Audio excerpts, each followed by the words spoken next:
TV one के निहायत दिलचस्प ड्रामों और एंटरटेनमेंट से भरपूर शोज किसी भी वक्त देखने के लिए हमारी वेबसाइट विजिट करें या हमारे यूट्यूब चैनल को सब्सक्राइब करें और बेल आइकॉन पर क्लिक करें।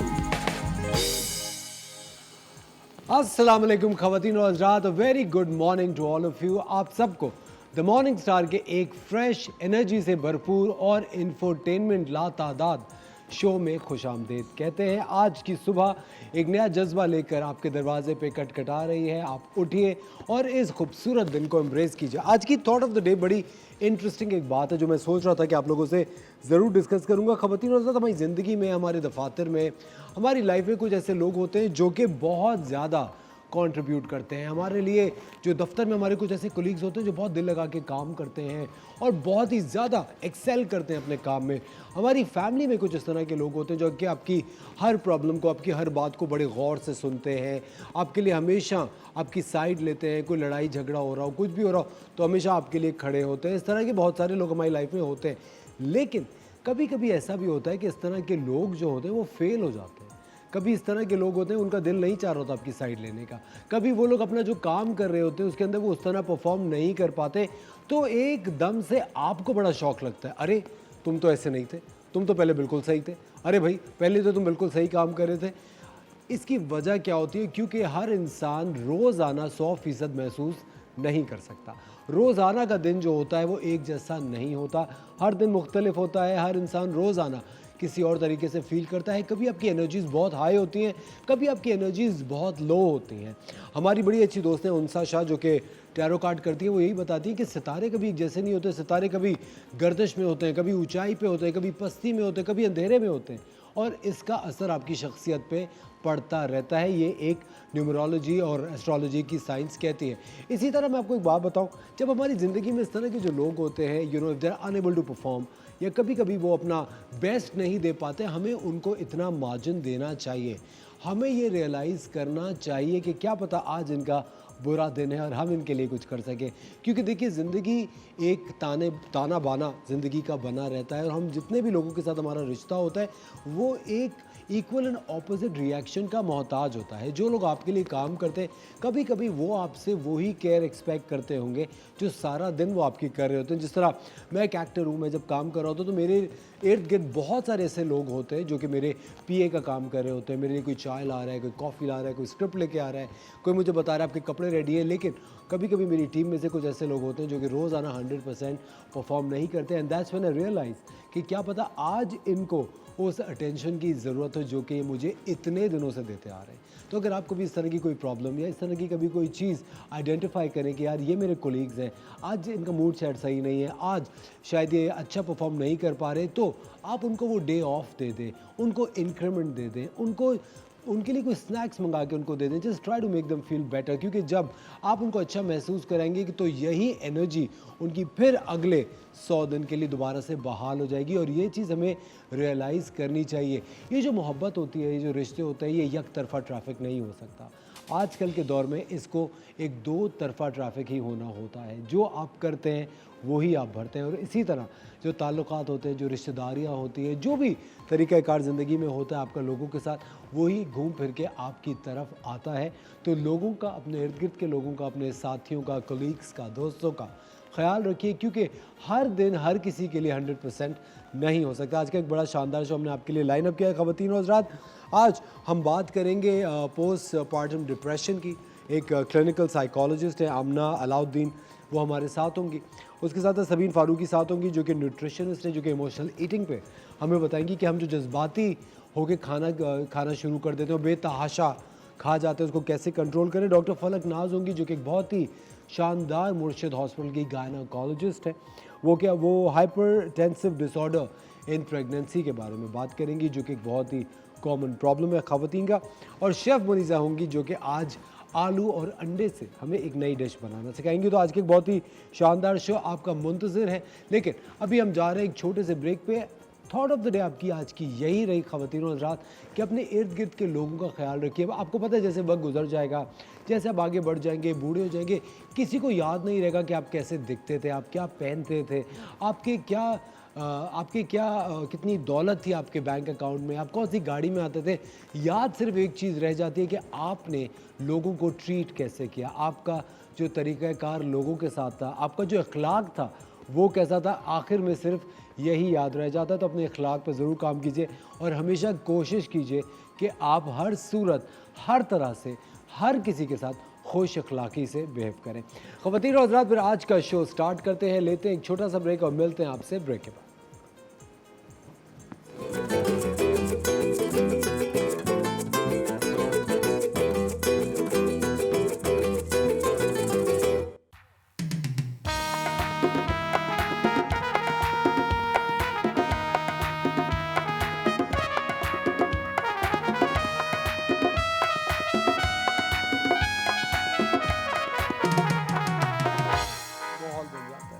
Welcome back ladies and gentleman, आप लोग देख रहे हैं द मॉर्निंग स्टार और अब हम बात करेंगे इमोशनल और स्ट्रेसफुल ईटिंग की। जब खुश होते हैं तो भी खाते हैं, डिप्रेस होते हैं तो भी खाते हैं, और जब बहुत ज़्यादा एक्साइटेड होते हैं तो भी खाते हैं, और अगर कभी किसी चीज़ की एंजाइटी होती है तो भी कुछ खाना शुरू हो जाते हैं। इसकी क्या वजूहात होती हैं, इनसे हमें क्या नुकसानात होते हैं, आज हमें बताएंगी सबीन फारूकी। अस्सलाम वालेकुम सबीन, कैसे हैं आप? Good morning Sabeen. क्या मुसीबत है, हम क्यों हर चीज़ में खाना शुरू हो जाते हैं, क्या अज़ाब है ये? वैसे एक्चुअली इमोशनल ईटिंग के दो रीजंस होते हैं, एक साइकोलॉजिकल होता है और एक फिजियोलॉजिकल होता है। ओके। तो साइकोलॉजिकल रीजंस जो हैं उसके अंदर आपकी स्ट्रेस है, एंजाइटी है, बोर्डम है, आपकी लोनलीनेस है, और कुछ नहीं है तो चलो कुछ खा ही लो। नहीं, साइकोलॉजिकल रीजंस ये वाले हैं, यानी कि आपकी एंजाइटी है, स्ट्रेस है, एंगर है, बोर हो रहे हैं आप, you don't have anybody to talk to, तो आपने खाना शुरू कर दिया या खुश हैं। फिजियोलॉजिकल रीजंस जो है वो डिफरेंट होते हैं। वो डिफरेंट होता है, वो आपकी बॉडी में शुगर इम्बैलेंस हुआ होता है, कभी कोई मिनरल डेफिशिएंसी होती है, कभी ऐसा होता है कि आपके हार्मोनल इम्बैलेंस हुआ है, कभी आपकी गट हेल्थ जो है वो ख़राब होती है, जिसकी वजह से आपको लगता है कि आप जल्दी से कुछ खा लें तो आप बेहतर फील करेंगे। ठीक है। अच्छा, कभी कभी ये भी तो होता है सबीन कि हम लोग अगर उस वक्त कुछ खाते हैं तो वक्ती तौर पे बेहतर महसूस करते हैं, लेकिन इन द लॉन्ग रन वो नुकसानदेह एग्जैक्टली क्योंकि आपका ब्रेन जो है वो इस तरह से फंक्शन करता है कि उसको इंस्टेंट रिवॉर्ड चाहिए होता है, और इंस्टेंट रिवॉर्ड जो है वो आपको कार्बोहाइड्रेट से मिलता है। ठीक है। यूजली तो आपकी बॉडी में जब शुगर इम्बैलेंस होता है तो क्या होता है कि आपकी बॉडी जो है वो क्रेव करती है शुगर, ग्लूकोज, और आपको लगता है कि अगर ये चॉकलेट मैंने उठा के खा ली I will feel better, and you do feel better थोड़ी देर के लिए, क्योंकि वो एकदम से बढ़ती है आपकी ग्लूकोज और उसके बाद नीचे आती है, लेकिन लॉन्ग टर्म में आपके लिए फिर वो डेट्रीमेंटल होती है। ओके, हम इसको काउंटर किस तरह करें? अच्छा, काउंटर करने के सबसे पहले तो you have to identify the triggers. ठीक है। क्या ट्रिगर्स हैं, किस वजह से आपको ऐसा होता है? क्या ऐसा होता है कि जब आप परेशान होते हैं और आपको कुछ समझ में नहीं आता तो food is the only thing जो आपके एक्सेस में है और आपके कंट्रोल में है और आप खा रहे हैं? कभी ऐसा होता है कि आप किसी चीज़ से एसोसिएट करते हैं, यानी कि खुशी है तो भी हम सेलिब्रेट करते हैं, खा पी के करते हैं, गम होता है तो बहुत सारे लोग दूसरी चीज़ों में जाते हैं, ड्रग्स में जाते हैं, अल्कोहल में जाते हैं, ऐसे तो एसोसिएशन की बात है। तो हमें पैटर्न्स को आइडेंटिफाई करना चाहिए और ट्रिगर्स को आइडेंटिफाई करना चाहिए। Once we identify the triggers and patterns then it's easier to manage. ठीक है। सो अगर आपने ये चीज़ें आइडेंटिफाई कर लिए, फिर उसके हिसाब से हम आपको गाइड करते हैं कि जी ये चीज़ आप अवॉइड करें, ये चीज़ ना करें। अगर हम मेरे हिसाब से मेरे पास आप आए हैं कंसल्टेशन के लिए और मुझे ऐसा लगता है कि आपके इश्यूज साइकोलॉजिकल के बजाय फिजियोलॉजिकल हैं, तो मैं आपसे कहूँगी कि जी ये वाला ब्लड वर्क करें, ये वाले टेस्ट करें। अगर इनमें आप इस चीज़ की आपके अंदर डिफिशेंसी है, यानी कोई मैग्नीशियम की डिफिशेंसी है, कुछ है, तो फिर आप जो है उस इशू को एड्रेस करते हैं। ठीक है। ऑलराइट। अच्छा सबीन, ये टेस्ट कराने के बाद जब आपको पता चलता है कि हमारे पास ये deficiency, then you people start taking lot of vitamins also, कि हम लोग मल्टीविटामिन खा रहे हैं, विटामिन से हमारे अंदर विटामिन खा के भी बहुत सारे लोगों को they don't feel really good, लगता है सारा दिन वो दवाई का टेस्ट मुंह में आता रहता है। देखिए, बगैर चीज़ को आइडेंटिफाई करे हुए या डायग्नोज कराए हुए खुद से मल्टीविटामिन खाना इलाज नहीं है। Okay. मसला ये होता है कि एंग्जाइटी जो है आपकी वो यूजली आपका जो ब्रेन है, ब्रेन में एक हार्मोन होता है सेरोटोनिन, आपने सुना होगा, हर एक को पता है, हैप्पी हार्मोन होता है, ठीक है। उसकी जो रिलीज़ है 80% आपके गट में होती है। ठीक है। तो अगर आपका गट जो है उसका जो माइक्रोबियल फ्लोरा है, यानी कि जो आप के जो बैक्टीरिया हैं जो आपके गट में हैं, अगर वो आपसे नाराज़ हैं या अच्छे वाले बैक्टीरिया कम हैं, आसान लफ्ज़ों में बात करने की कोशिश कर रही हूँ, तो जैसे बच्चों को समझाते जैसे बच्चों को समझाते हैं, क्योंकि वो बहुत साइंटिफिक टर्म्स होते हैं तो लोगों को समझ नहीं आता। तो अगर आपके गुड बैक्टीरिया कम हैं और बैड बैक्टीरिया ज़्यादा हैं, तो आपकी वो हार्मोन रिलीज़ नहीं होता जिसको हम सेरोटोनिन कहते हैं। ओके। ठीक है, जब वो रिलीज़ नहीं होगा, you feel anxious, you feel stressed, and when you feel stressed, आपको एंजाइटी डिसऑर्डर भी हो सकता है। एंग्जाइटी डिसऑर्डर तो एक दूसरा लेवल है। ठीक है। लेकिन यूजली अगर आपका माइक्रोबायोम जो है वो डिस्टर्ब्ड है, आपको कॉन्स्टिपेशन का मसला है, आपको कोई और से हेल्थ इश्यूज हैं जो कि आपके गट को अफेक्ट कर रहे हैं, तो आप यू वोंट फील हैप्पी। तो एंग्जाइटी और डिप्रेशन को हल करने के लिए सबसे बड़ा जो फिजियोलॉजिकल जो रीज़न है, आप उसका आप गट हेल्थ करते हैं। ठीक है। अच्छा, एक और चीज़ सबीन के कहते हैं कि वो डिमांड एंड सप्लाई की भी बात होती है। कुछ लोग होते हैं जब वो शॉपिंग करने के लिए जाते हैं, ग्रॉसरी करने के लिए, अपने फ्रिज को भरने के लिए, वो ऑल फॉल चीज़ें ला के भर देते हैं। जिस तरह उनमें से मैं भी शामिल हूँ उन्हीं लोगों में। लाइक मैं अगर शॉपिंग करने के लिए कभी चला जाऊँ गलती से, या ऐसे कभी मूड हो कि I go into a supermarket, तो मैं 4 तरह की चीज़, 4 तरह का बटर, फिर उसके बाद में एक ब्रेड लूँगा अलग अलग तरह की, फ्रेंच ब्रेड ले ली, मफिन्स ले लिए, क्रॉसॉन ले लिए। ठीक है, तो अब मैंने ऑलरेडी जब मैं सोचता हूँ तो मैं कहता हूँ मैंने इतना सारा क्या चीज़ें मैंने ले ली, फिर मैं फ्रोज़न फूड ले लूँगा। ठीक है। अच्छा, उसके एवज़ में वो भी तो ले सकता हूँ, फल ले सकता हूँ, या सब्जियाँ ले सकता हूँ, या ऑलिव ऑयल की बॉटल ले सकता हूँ, but I don't know, I think वो एक आपके अंदर एक वो भी होता है कि you want to buy these things. उसके 2 स्टेप्स हैं। एक तो ये है कि आपको इतनी अवेयरनेस हो कि आपको क्या चीज़ खरीदनी है, क्या चीज़ नहीं खरीदनी है। दूसरा, जब भी ग्रोसरी स्टोर जाते हैं तो कभी भी भूखे नहीं जाते, खा के जाए। खा के जाएं। दूसरा, हमारे जो क्लाइंट्स हैं हम उनको सबसे पहले ये गाइड करते हैं कि जी आप अंदर की आइल्स में ना जाएं। जो अंदर की आइल्स होती हैं उसके अंदर सीरियल्स, बिस्किट, चिप्स, इस तरह की चीज़ें होती हैं, और वो आपको खींचती हैं, एग्जैक्टली बुला रही होती है, हाँ, गाना गा रही होती हाँ, है, तो प्लीज वो होल्ड माय हैंड। बाहर की जो आइल्स होती हैं उसमें फ्रेश प्रोड्यूस होती है, सब्जियां होती हैं, फ्रूट्स होती हैं, हेल्दी चीज़ें होती हैं, तो वो आप लेते हैं। दूसरा, यू हैव टू आइडेंटिफाई कि जब आपको इमोशनल ईटिंग आप करते हैं तो आपका हंगर जो है वो इट्स अबव द नेक या बिलो द नेक। ठीक है, बिलो द नेक है तो इसका मतलब हंगर पैंग्स आ रहे हैं, तो इसका मतलब एक्चुअली आपको भूख लग रही है। अगर अबव द नेक है तो उसका मतलब ये कि आप सिर्फ ज़बान की चटखारे के लिए खाना चाहते हैं, तो दैट्स नॉट भूख, that's not hunger, that's actually psychological disorder. I think it is a disorder. नहीं, मेरे ख्याल से to an extent it is. हाँ, क्योंकि देखिए, अगर मुझे लगता है कि अगर आप तस्कीन खाने में तलाश कर लेंगे तो आपके लिए इन द लॉन्ग रन बहुत नुकसानदा हो सकता है। और मुझे लगता है सबीन, ये कंटेजियस चीज़ है, you transferring it into your children and family. अगर ऑफ कोर्स आपके जैसे अगर घर में वालिदैन है या छोटे बच्चे हैं, आपको बहुत ही बैलेंस तरीके से चलना पड़ता है। हाँ, तो ग्रोसरी आप जब करते हैं तो आपको, अगर माँ को अवेयरनेस होती है तो आपके घर में क्लीन प्रोडक्ट्स आती हैं। बच्चे जो हैं वो वही खाएंगे जो अवेलेबल होगा। बिल्कुल। तो जो आप लाएंगे वही वो खाएंगे, वही आपके घर वाले खाएंगे, जो आपको खाता देखेंगे वही खाएंगे। अगर डिस्प्ले पे आपने फ्रूट्स रखे हुए हैं और माँ को एप्पल खाता हुआ देख रहा है बच्चा, तो वो वही खाएगा। अगर वो चिप्स खाता हुआ देखे तो वो भी खाएगा। लेकिन देखिए, एक और बहुत ज़्यादा एक बीमारी जो प्रिवेल करती है हमारी सोसाइटी में, वो कामचोरी है। और ठीक है, वो हर किसी को हो सकती है। आपको पता है, रेडीमेड फूड तो एक बहुत बड़ा आसान हल है हर चीज़ से।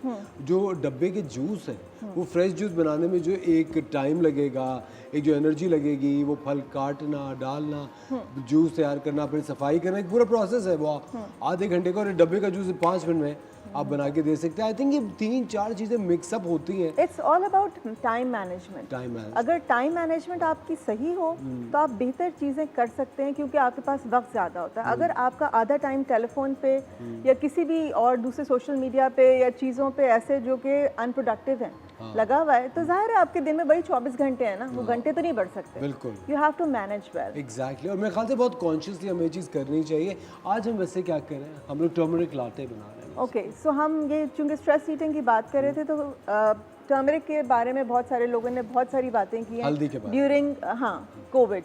कि इम्यूनिटी बूस्टर है, लेकिन एक्चुअली टर्मरिक जो है वो आपकी एंग्जाइटी के लिए भी बहुत बेहतर है। ओह, इनफैक्ट जो लोग ड्रग्स लेते हैं या ऐसी मेडिकेशंस पे हैं, ये अल्कोहल से छुटकारा पाया हुआ होगा। अल्कोहल के लिए नहीं, लेकिन जो एंग्जाइटी और डिप्रेशन की मेडिसिन है, अगर उसके साथ आप 6 वीक तक टर्मरिक लाटे लें तो आपका जो है वो इलाज बहुत आसान हो जाता है। बिकॉज इसके अंदर एक कंपाउंड होता है जिसको हम कहते हैं करक्यूमिन, और वो करक्यूमिन जो आपकी बॉडी में सेरोटोनिन जो हार्मोन जिसकी हम बात कर रहे थे, हैप्पी हार्मोन इजी टर्म्स में, उसको बढ़ाने में मदद देता है। ओह एक्सेलेंट। ख़वातीन और हज़रात, हम बनाएंगे टर्मरिक लाते। हल्दी लाते को उर्दू में क्या कहते हैं? कॉफ़ी जैसी होती है। हम बनाएंगे हल्दी की हल्दी चाय। का दूध। हल्दी का दूध। हल्दी का दूध बनाने का आपको सही तरीका हम बताएंगे, लेकिन एक छोटे से ब्रेक के बाद आप देख रहे हैं द मॉर्निंग स्टार। अगर आपका कोई सवाल है तो प्लीज़ हमें कॉल करके वो आप सवाल पूछ सकते हैं। छोटे से ब्रेक के बाद आपसे दोबारा मिलते हैं।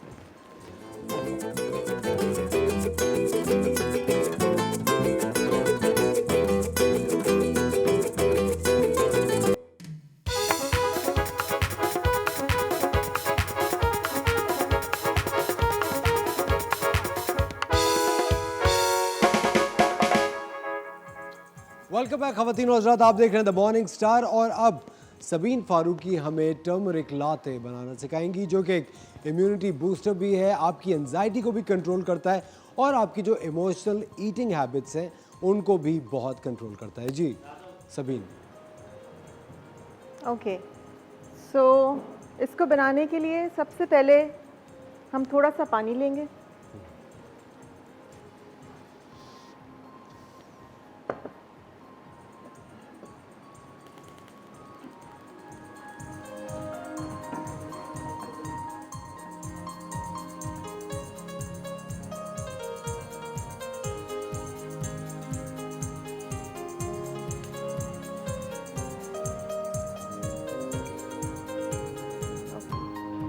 इसके अंदर बिल्कुल 1/4 हल्दी ली है मैंने। इसको पानी में थोड़ा सा बॉईल करेंगे। अच्छा, गलती लोग क्या करते हैं, डायरेक्ट दूध मिला देते हैं। अगर आप डायरेक्ट दूध मिला दें तो एकदम से वो हल्दी जल जाती है। So what we will do, we will add haldi to pani, और उसके बाद हम दूध बाद में मिलाएंगे। यानी हमने पहले पानी लिया, उसमें हल्दी डाल के बॉईल पानी किया, में हल्दी डाली, उसे बॉईल किया। हाँ, थोड़ी सी ये घुल गई आपस में।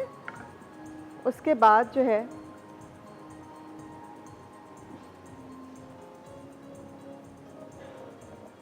थोड़ा सा सिनेमन डाला मैंने। अभी इन चीज़ों की अफादियत मैं आपको बताऊंगी, ठीक है। बिल्कुल ज़रा सी काली मिर्च,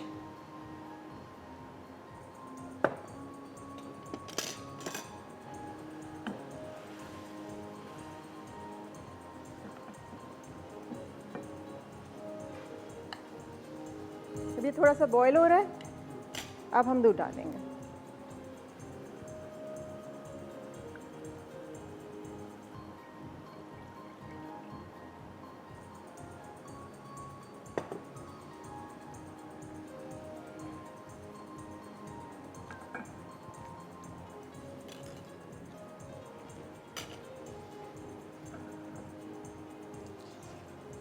सुनिए, जो टर्मरिक लाते हैं ये हम दिन में एक ही दफ़ा, हफ्ते में एक दफ़ा, कब कब पी सकते हैं? नहीं, आप दिन में 1 से 2 दफ़ा पी सकते हैं। ठीक है, 1 से 2 दफ़ा पी सकते हैं। अच्छा, इसके अंदर जो हमने इंग्रेडिएंट्स यूज़ किए हैं उसकी मैं अफादियत बता देती हूँ। टर्मरिक जो है, इसके अंदर एक कंपाउंड होता है जिसको हम कहते हैं करक्यूमिन। करक्यूमिन जो है वो आपका इम्यूनिटी बूस्टर भी है और आपकी एंग्जाइटी के लिए भी काम करता है। उसके बाद दूसरी चीज़ जो हमने इसमें ऐड की है वो है काली मिर्च। काली मिर्च के अंदर एक कंपाउंड होता है, उसको कहते हैं पेपरिन। वो जो है आपकी इम्यूनिटी को भी बढ़ाता है और आपकी टर्मरिक की एब्जॉर्प्शन को भी बढ़ाता है, ठीक है, यानी कि आपकी बॉडी में जज्ब करने की ताकत बढ़ाता है। फिर मैंने इसके अंदर डाली है थोड़ी सी दालचीनी, सिनेमन। सिनेमन जो है वैसे ही आपके लिए बेहतर होता है, आपके हार्ट के लिए, आपकी इम्यूनिटी के लिए। ये 3 चीज़ें हो गई। आपने दालचीनी का पाउडर डाला है? मैंने दालचीनी, हाँ, क्रश की भी डाली। क्रश की भी। आप साबुत भी डाल सकते हैं, आप पाउडर भी डाल सकते हैं। फिर हमने दूध इसलिए यूज़ किया है कि दूध जो है आपकी बॉडी में करक्यूमिन की बायो अवेलेबिलिटी बढ़ा देता है। यानी कि आपकी बॉडी में जब आप फैट के साथ हल्दी लेते हैं तो उसकी बायो अवेलेबिलिटी बढ़ जाती है। तो इसलिए हमने बजाय पानी के दूध इस्तेमाल किया है।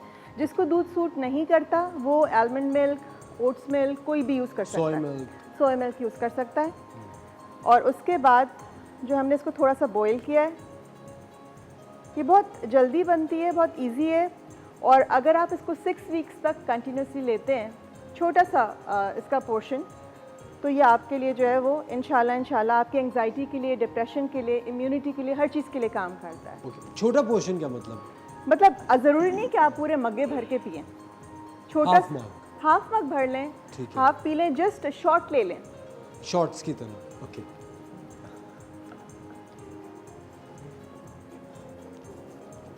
बस इसके अंदर बॉयल आ गया है। I'll strain it.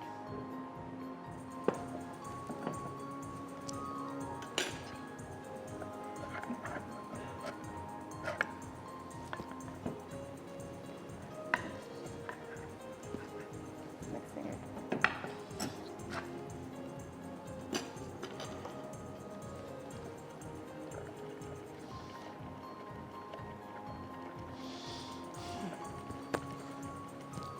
सबीर, वैसे टर्मरिक तो स्किन को भी बहुत प्योरीफाई करता है। स्किन को एक ग्लो के लिए बहुत अच्छी है, इम्यूनिटी के लिए बहुत अच्छी है, आपकी एंग्जाइटी के लिए भी अच्छी है। मतलब ये कई चीज़ों के लिए आपका इलाज है। लेकिन दिन में 2 दफ़ा से ज़्यादा की ज़रूरत नहीं है। ज़्यादती किसी चीज़ की भी जो है वो अच्छी नहीं होती। But if you take it on a consistent basis रोज़ाना, तो इंशाल्लाह आपको फ़र्क नज़र आएगा। सुने, सिनेमन से इसकी महक तो काफ़ी बेहतर हो गई होगी। हाँ, वो लेकिन भी वो हो गई है। टेस्ट के लिए क्या चीनी ऐड कर सकते हैं इसमें? ओके, सो हम इसके अंदर जो है या तो जैगरी जो गुड़ होता है आपका वो, और या हनी ऐड करेंगे। हनी ऐड करने के लिए एक चीज़ ज़रूरी है, वो ये है कि इसको थोड़ा सा ठंडा होने दें। यानी कि ये जब वार्म हो तब आप हनी ऐड कर सकते हैं, उससे पहले आप हनी ऐड नहीं कर सकते। ठीक है। क्योंकि हनी के साथ ये मसला है कि आप अगर उसको बहुत तेज़ चीज़ में डाल दें, यानी कि तेज़ गर्म पानी में या चाय में डालें, तो उसके जो एंजाइम्स होते हैं वो ख़त्म हो जाते हैं, जल जाते हैं। हाँ, डीएक्टिवेट हो जाते हैं। तो आपका मैक्सिमम बेनिफिट लेने के लिए आप हनी जो है वो थोड़ा सा वार्म हो जाए फिर डालें, या फिर अभी हम फ़िलहाल क्या करते हैं, हम इसको थोड़ी सी जैगरी डाल देते हैं, थोड़ा सा गुड़ डाल देते हैं। वैसे आई थिंक गुड़ ज़्यादा बेहतर है। हाँ, अब वो इट्स अ पर्सनल प्रेफरेंस, किसी को मज़े में, क्योंकि दोनों चीज़ें हेल्थ के लिए आपके ख़राब नहीं है। लेकिन वाइट शुगर तो आप मानती है ना कि हेल्थ के लिए ख़राब है। हाँ, तो वाइट शुगर रखी ही नहीं मैंने, ऑप्शन ही नहीं दिया ना। नहीं, मैं वैसे ही आपसे कह रहा हूँ। हाँ। आई थिंक सबसे बड़ा जो नशा है, जी। आई थिंक वो शुगर का ही है आपको। एग्जैक्टली, शुगर की एडिक्शन जो है वही तो सारे इम्बैलेंस क्रिएट करती है आपकी बॉडी में। Sugar is a basic it's a contributor. Menace. Sugar is a menace. Sugar से बचना चाहिए। Yes it is. लेकिन हम कभी ये सोचें कि हम दिन में कितनी बार अपनी चाय में चीनी पी रहे होते हैं। दूध चीनी दिन में हम कोई जो लोग चाय पीते हैं, मीठी चाय, और 5-6 बार वो कितनी चीनी कंज्यूम करते हैं, सोचें। बहुत ज़्यादा। और फिर कहते हैं बीमार हो गए। हाँ, एक्सेलेंट। So it's तो ready? हमारी टर्मरिक लाते तैयार है और इसको हम दिन में 2 दफ़ा पी सकते हैं। इसकी रेसिपी प्लीज़ एक बार फिर जल्दी से बता दें। अच्छा, सबसे पहले हमने इसमें हल्दी इस्तेमाल की है, काली मिर्च और सिनेमन। इसके साथ दूध है, पानी है और दूध। ठीक है, ये सारी चीज़ें ली। सबसे पहले इसको पानी में बॉईल किया, हल्दी को, ब्लैक पेपर एंड सिनेमन। उसके बाद दूध ऐड किया है, बॉईल किया है, निकाला है और जैगरी ऐड किया है। Thank you so much Sabeen. I think ये बहुत ही अच्छी चीज़ आपने बताई है हमें। और ख़वातीन और जितने भी लोग देख रहे हैं, दे मस्ट ट्राई मेकिंग ये जो टर्मरिक लाते हैं, ये हल्दी का दूध है बेसिकली, और इसको किस तरह बनाया गया है प्लीज़ इसको गौर से आपने देखा है। अगर मिस कर दिया तो यूट्यूब पे दोबारा देखिएगा थोड़ी देर के बाद। इट्स वेरी इंपॉर्टेंट कि आप अपनी ज़िंदगी में हल्दी को शामिल रखिए, क्योंकि ब्लड प्योरीफायर है, और अगर उसको सही तरीके से हल्दी दूध में बनाया जाए, जिस तरह की अभी सबीन ने बनाया है, आपकी एंजाइटी को कंट्रोल करेगा, जिससे आपकी जो बेवक्त की भूख में ऑल फॉल खाने की आदत है वो भी कंट्रोल होगी। Thank you very much Sabeen, it was lovely having you on the show. ख़वातीन और हज़रात, आपका भी बहुत बहुत शुक्रिया। लेते हैं एक छोटा सा ब्रेक, कहीं मत जाएगा, मिलते हैं आपसे ब्रेक के बाद।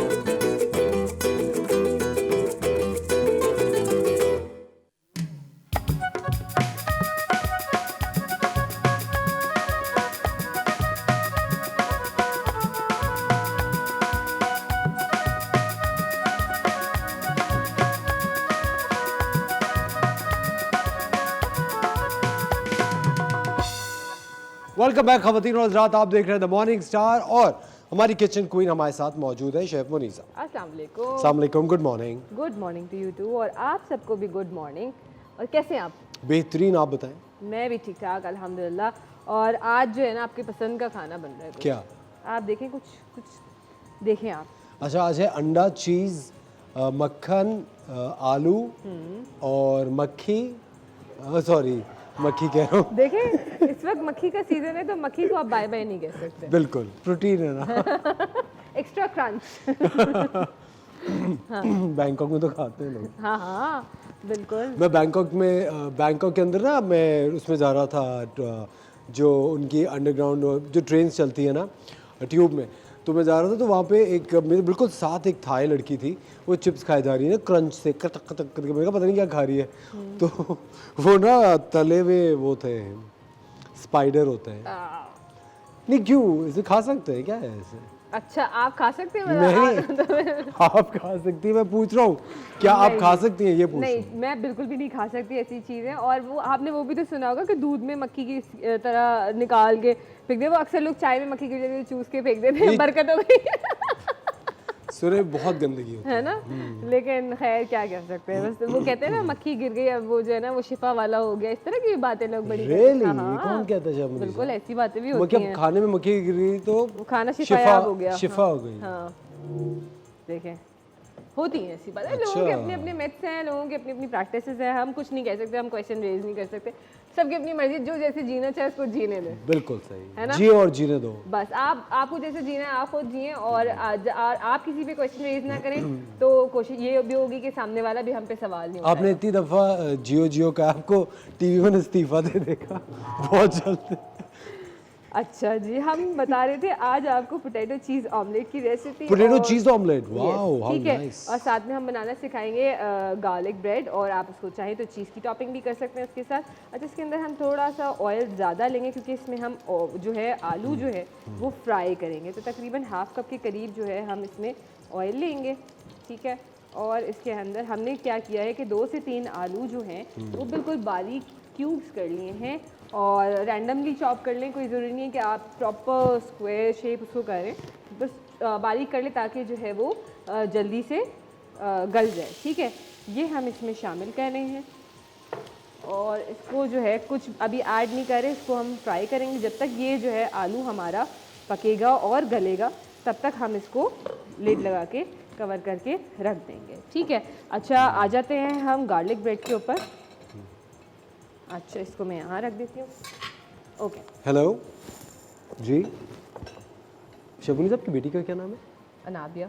अनाबिया जी? जी यही है। क्यों, क्या हुआ? ओहो, मैं अभी आपको कॉल बैक कर रहा हूँ। आपकी बेटी स्कूल में रो रही है, आप उसका हेयरबैंड चोरी करके आ गई क्या? शबुनी साहब, कितनी बुरी बात है, आप अपनी बेटी के साथ ऐसे करेंगी यार। देखिए क्या करें। कितनी बुरी बात है ये क्या किया आपने? उनकी प्रिंसिपल का फोन था कि बच्ची रो रही है कि उसका अम्मी मेरा। हेयरबैंड। अच्छा, ओके ओके, वेरी गुड। हाँ बेटा, भी मैं घर आके दे रही हूँ आपको हेयरबैंड, टेंशन नहीं लो। ऐसे मत किया करें छोटे बच्चों के साथ, कितनी बुरी बात है। बहुत बुरी बात है, लेकिन देखिए हम भी तो छोटे ही हैं, अभी हम कौन से बड़े हो गए हैं। खुदा हाफिज ख़वातीन और हज़रात, मैं यहाँ से जा रहा हूँ, बस कर दे। जब मुनीसा, आलू जल गए इस बार, ये बात तो सुनते ही आलू जल गए। देखें, उन्होंने कहा कि बस बहुत हो गया। आलू तो नहीं जले, हाँ कुछ लोग जरूर जल गए, है ना। बिल्कुल। अच्छा जी, ठीक है। अच्छा, इसको आपने कुक करना है। मैं थोड़ा सा फ्लेम स्लो कर देती हूँ ताकि आलू जो है हमारा वो गल जाए। ठीक है। ओके, चल ये ढक देते हैं इसको हम। अच्छा जी, अब आप हमें बताने वाले थे गार्लिक बटर की रेसिपी। बिल्कुल। तो आप ट्राई करेंगे ये रेसिपी? कहाँ है गार्लिक? कहाँ है गार्लिक बोरा? शेफ मुनीसा, मुझे गार्लिक वो पूरा साबुत चाहिए था। साबुत चाहिए था आपको? अच्छा, अब हमने चॉप कर दिया। तो प्लीज अब मेरी वाली रेसिपी बता दूं मैं? बताएं प्लीज। ठीक है, ओके, चलो। अच्छा, हम यहाँ और पे मुझे उसके लिए फॉइल पेपर चाहिए होता है।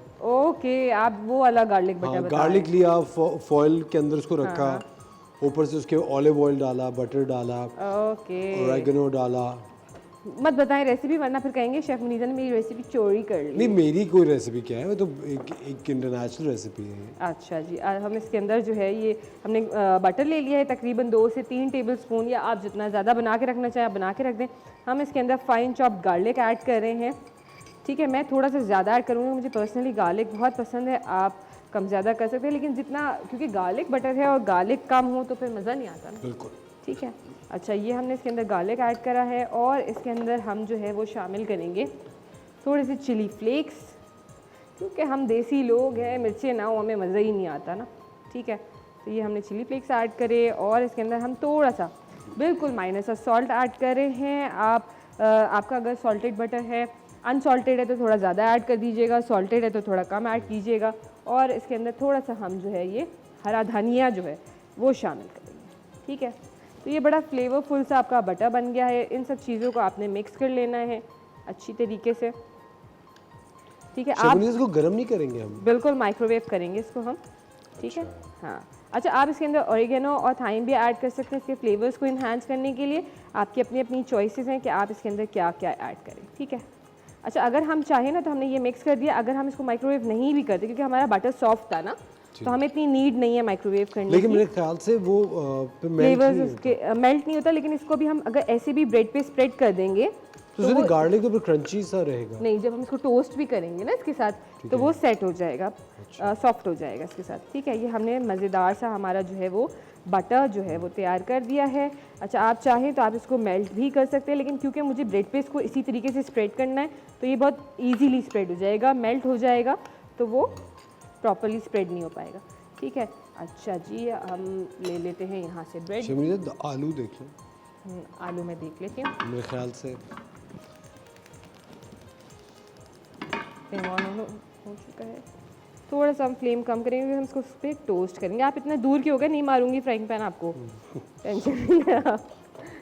आलू देख लो, मेरे ख्याल से जल गया। नहीं देखा जले, देखा मैंने क्या कहा था? नहीं जले, कोई बात नहीं, हल्के से गोल्डन ही तो हुए, ये फिर पैन है, थोड़ा सा अच्छे क्रिस्पी क्रंची से हो जाएंगे।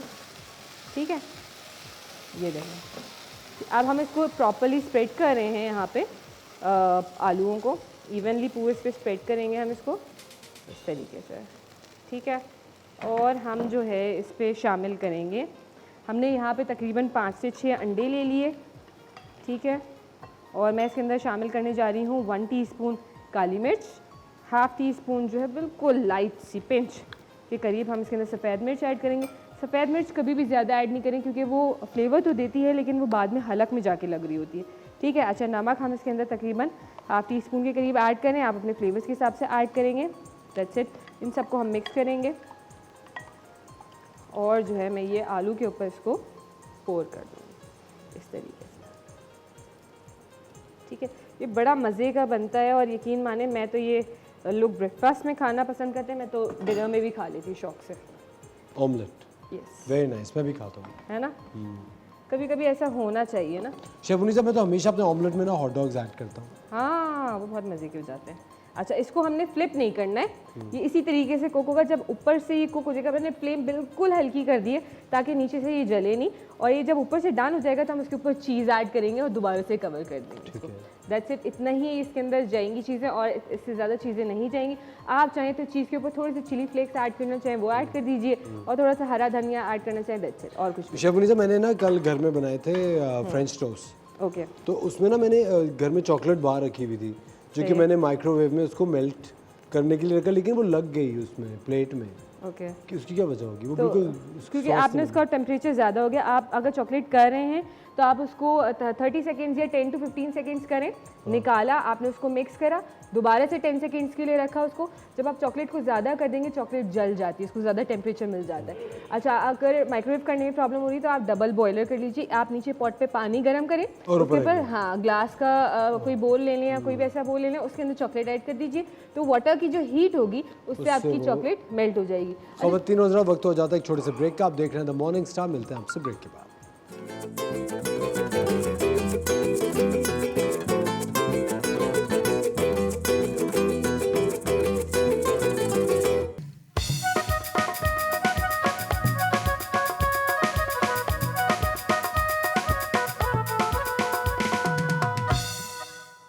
वेलकम बैक खवातीन और हज़रात, आप देख रहे हैं द मॉर्निंग स्टार और इस वक्त हम बना रहे हैं potato omelette, potato cheese omelette, potato cheese omelette with garlic bread. Garlic bread with garlic, ठीक है।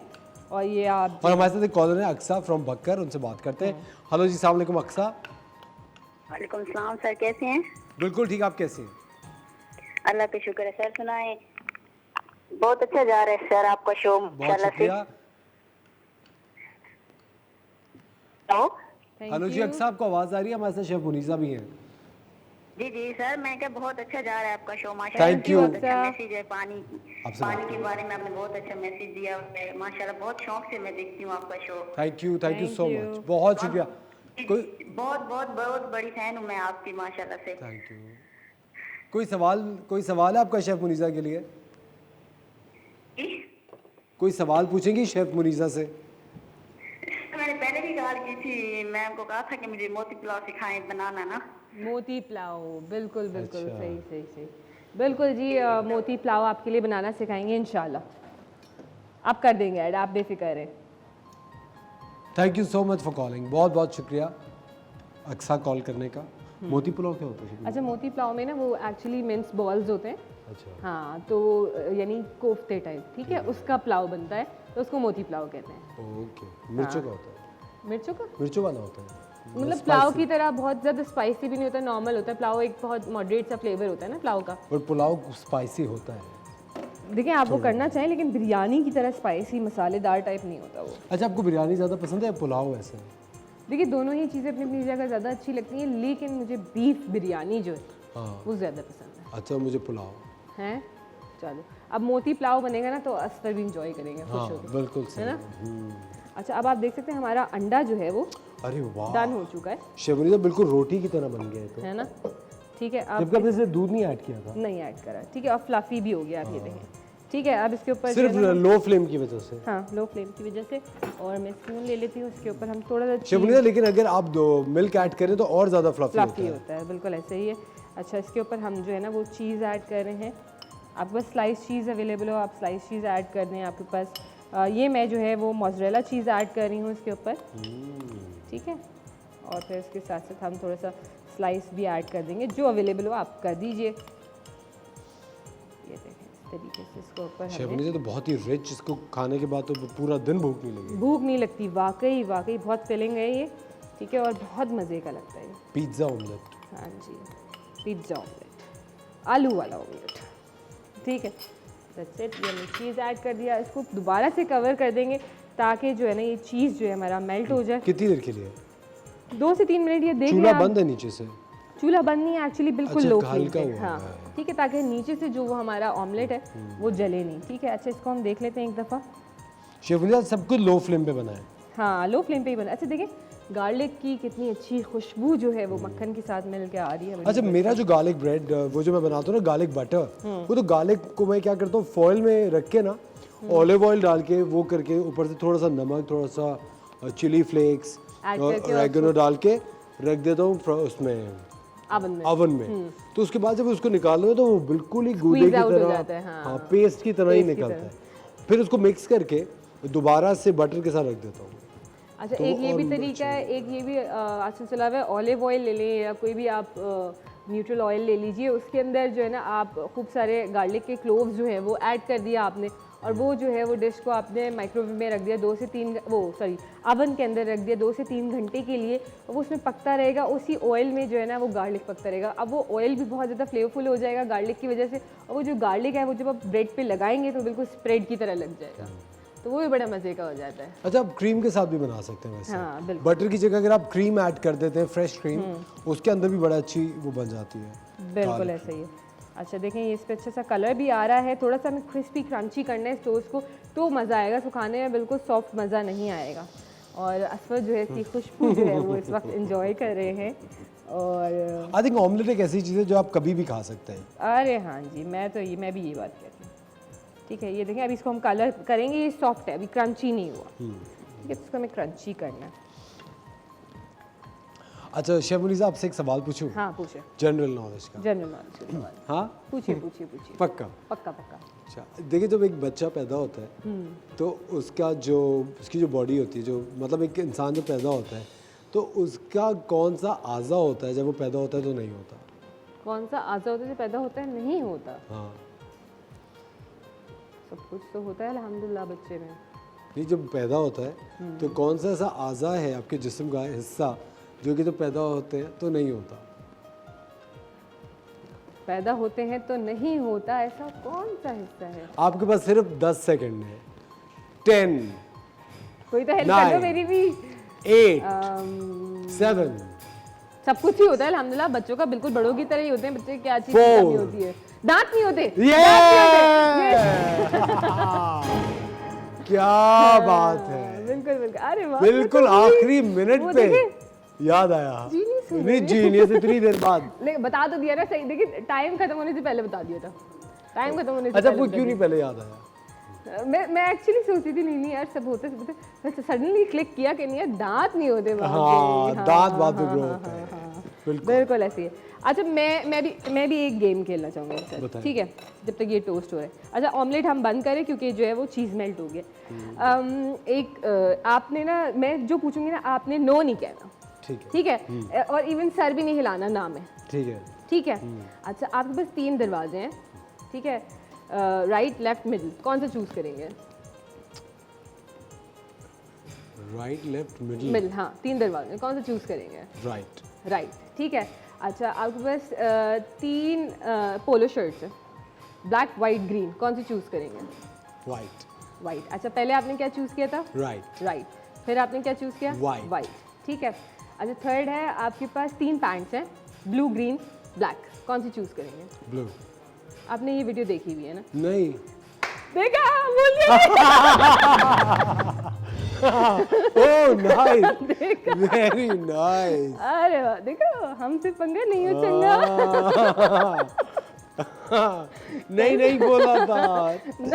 Very nice. देखा, ये अच्छा था वैसे। अच्छा था ना भाई, मेरा कभी बुरा हो सकता है, अच्छा ही होता है हमेशा। हाँ हम भी आजकल ट्रेनिंग ले रहे हैं।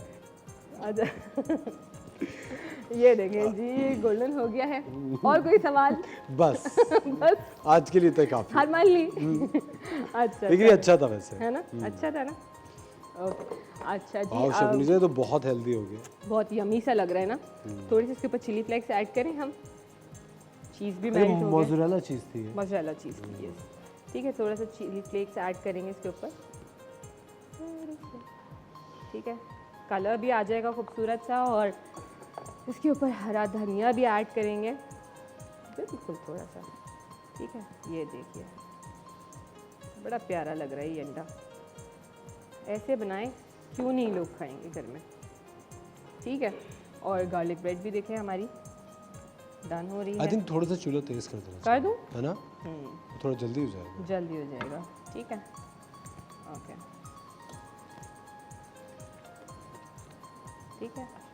शबनीज़ में हलवा पूरी बनानी चाहिए वैसे किसी को। है ना, वाकई हलवा हाँ, पूरी और तरकारी, तरकारी, जो हलवा, आलू की तरकारी होती है, चने। पूरियाँ, आता है ना आपको? बिल्कुल आता है।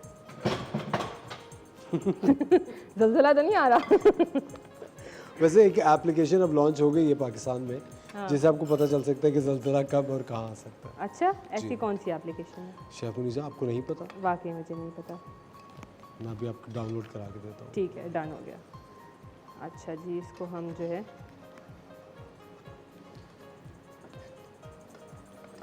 Very nice. ठीक है, शुक्र अल्हम्दुलिल्लाह जला नहीं, वरना असफर ने बोल देना था अभी कि शर्मनीता आपने जला दिया। ठीक है, अच्छा चलें। इसको हम निकाल लेते हैं इस तरीके से कट करके। या आप तो बिल्कुल ही तोड़ फोड़ कर दी। तोड़ फोड़ नहीं करी, उसको प्रॉपर स्लाइस करके निकालें। क्या हो गया सर, आप इतना क्यों ऑमलेट को दिल पे ले रहे हैं? ये देखें प्रॉपर निकाला है हमने आपके पिज्ज़ा लिए। की तरह। बिल्कुल ऐसे ही है, ठीक है। ये असफर की प्लेट बन रही है और नहीं मेरी प्लेट की बन रही, सब निकाल देना। सब निकालो। हाँ थोड़ा सा ब्रेड नहीं साथ में सर्व करें आपके हैं, थोड़ा कट करते हैं आप, ब्रेड को भी कट करेंगे। ठीक है। इसके ऊपर हम केचप भी डाल सकते हैं ना? केचप आप जिस तरह खाना पसंद करें। हल्का सा ऑलिव ऑयल, केचप, हाँ, चाय। चाय, आय है मज़ा आ जाएगा। चाय है ना, खुशबू इतनी अच्छी आ रही है इस वक्त वेरी गार्लिक नाइस। की। ख़वातीन और आज़ाद, आज हमने बनाया पोटैटो चीज़ ऑमलेट आपके लिए with garlic bread. Chef Muniza जल्दी से रेसिपी बताइए। अच्छा जल्दी से रेसिपी बता देते हैं इसकी हम। अच्छा गार्लिक ब्रेड के लिए हमने क्या किया, हमने नॉर्मल ब्रेड ले लिए है और उसको आप फ्रेंच ब्रेड ले लीजिए जो आप बस अवेलेबल हो आप ब्राउन ब्रेड ले लीजिए, ठीक है। तो आपने वो ले लेनी है। साथ साथ आपने क्या करना है कि हमने मक्खन लिया और उसके अंदर हमने 3 से 4 जो है वो table spoon fine chop garlic add करा। उसके अंदर हमने चिली फ्लेक्स ऐड करे और साथ साथ हमने जो है उसके अंदर थोड़ा सा सॉल्ट ऐड करा। अगर आप अनसॉल्टेड बटर ले रहे हैं तो आप थोड़ा ज़्यादा ऐड कर दीजिए, ठीक है। और साथ साथ हमने जो है वो उसके अंदर थोड़ा सा हरा धनिया ऐड करा, ब्रेड के ऊपर हमने स्प्रेड करा और उसको लगा के एक साइड पे इसको हमने रख दिया टोस्ट करने के लिए। फिर हमने इसको दूसरी साइड पे जो है वो लगाया और इसको दूसरी साइड से भी टोस्ट कर लिया। अच्छा, चीज़ ऑमलेट, पोटैटो चीज़ ऑमलेट के लिए हमने क्या करा कि हमने जो है वो आलू ले लिए 3 से 4 अदद और जो है वाह वाह असफर अपने स्किल्स दिखा रहे हैं। अच्छा, आलू ले लिए हमने 3 से 4 अदद, उनको बारीक क्यूब्स में कट कर लिया, रैंडमली चॉप कर लीजिए, आपकी अपनी चॉइस है। उसको जो है हमने ऑयल के अंदर फ्राई करा। फ्राई करने के बाद आप आलू के ऊपर थोड़ा सा सॉल्ट स्प्रिंकल कर दीजिएगा ताकि आलू में भी नमक का टेस्ट आ जाए। और हमने फिर उसके बाद जब आलू हमारे डन हो गए तो हमने अंडे फेंट लिए 5 से 6 और उसको जो फेंटने के बाद मैंने उसके अंदर 1 टीस्पून काली मिर्च ऐड करी और पिंच मैंने सफ़ेद मिर्च ऐड करी, सॉल्ट ऐड किया ½ टीस्पून, आप कम ज़्यादा कर सकते हैं अपने फ्लेवर्स के हिसाब से। उसको हमने फेंटा और आलू को हमने इवनली स्प्रेड करा फ्राइंग पैन में और अंडा उसके ऊपर डाल दिया। उसके बाद हमने फ्लेम लो करके इसको कवर करा ताकि जो है अंडा हमारा कुक हो जाए कम्प्लीटली और हमें इसको फ्लिप नहीं करना। उसके बाद हमने जो भी आपके पास चीज़ अवेलेबल हो, चेडर है, मोज़रेला है, पिज़्ज़ा चीज़ है, वटेवर जो आपके पास अवेलेबल हो स्लाइस चीज़, वो आप इसके ऊपर लगा दीजिए। दोबारा से लिड कवर कीजिए ताकि चीज़ जो है आपकी अच्छी तरीके से मेल्ट हो जाए। और जब वो डन हो गया हमने फ्लेम ऑफ कर दिया। उसको हमने निकाल के गार्निश करा चिली फ्लेक्स के साथ यानी कुटी लाल मिर्च के साथ और हरा धनिया के साथ। साथ साथ हमने जो ब्रेड टोस्ट करी थी वो हमने इसके साथ सर्व कर दी और मज़ेदार सा आपका ब्रेकफास्ट आप इंजॉय करें और चाहें तो इसको डिनर में, इवनिंग स्नैक में, जिसमें भी इंजॉय करना चाहें। Thank you so much chef Munisa. एक चीज़ और आप कर सकते हैं कि यही चीज़ आप अपनी जो गार्लिक बटर, ये जो गार्लिक ब्रेड आपने बनाई है इसके अंदर आप एज ए सैंडविच भी इसको रख के खा सकते हैं, है ना। बिल्कुल, बिल्कुल। बहुत बहुत शुक्रिया आपका, थैंक यू वेरी मच। ख़वातीन और हज़रात देखिए रेसिपी कार्ड लीजिए, एक छोटा सा ब्रेक, मिलते हैं आपसे ब्रेक के बाद।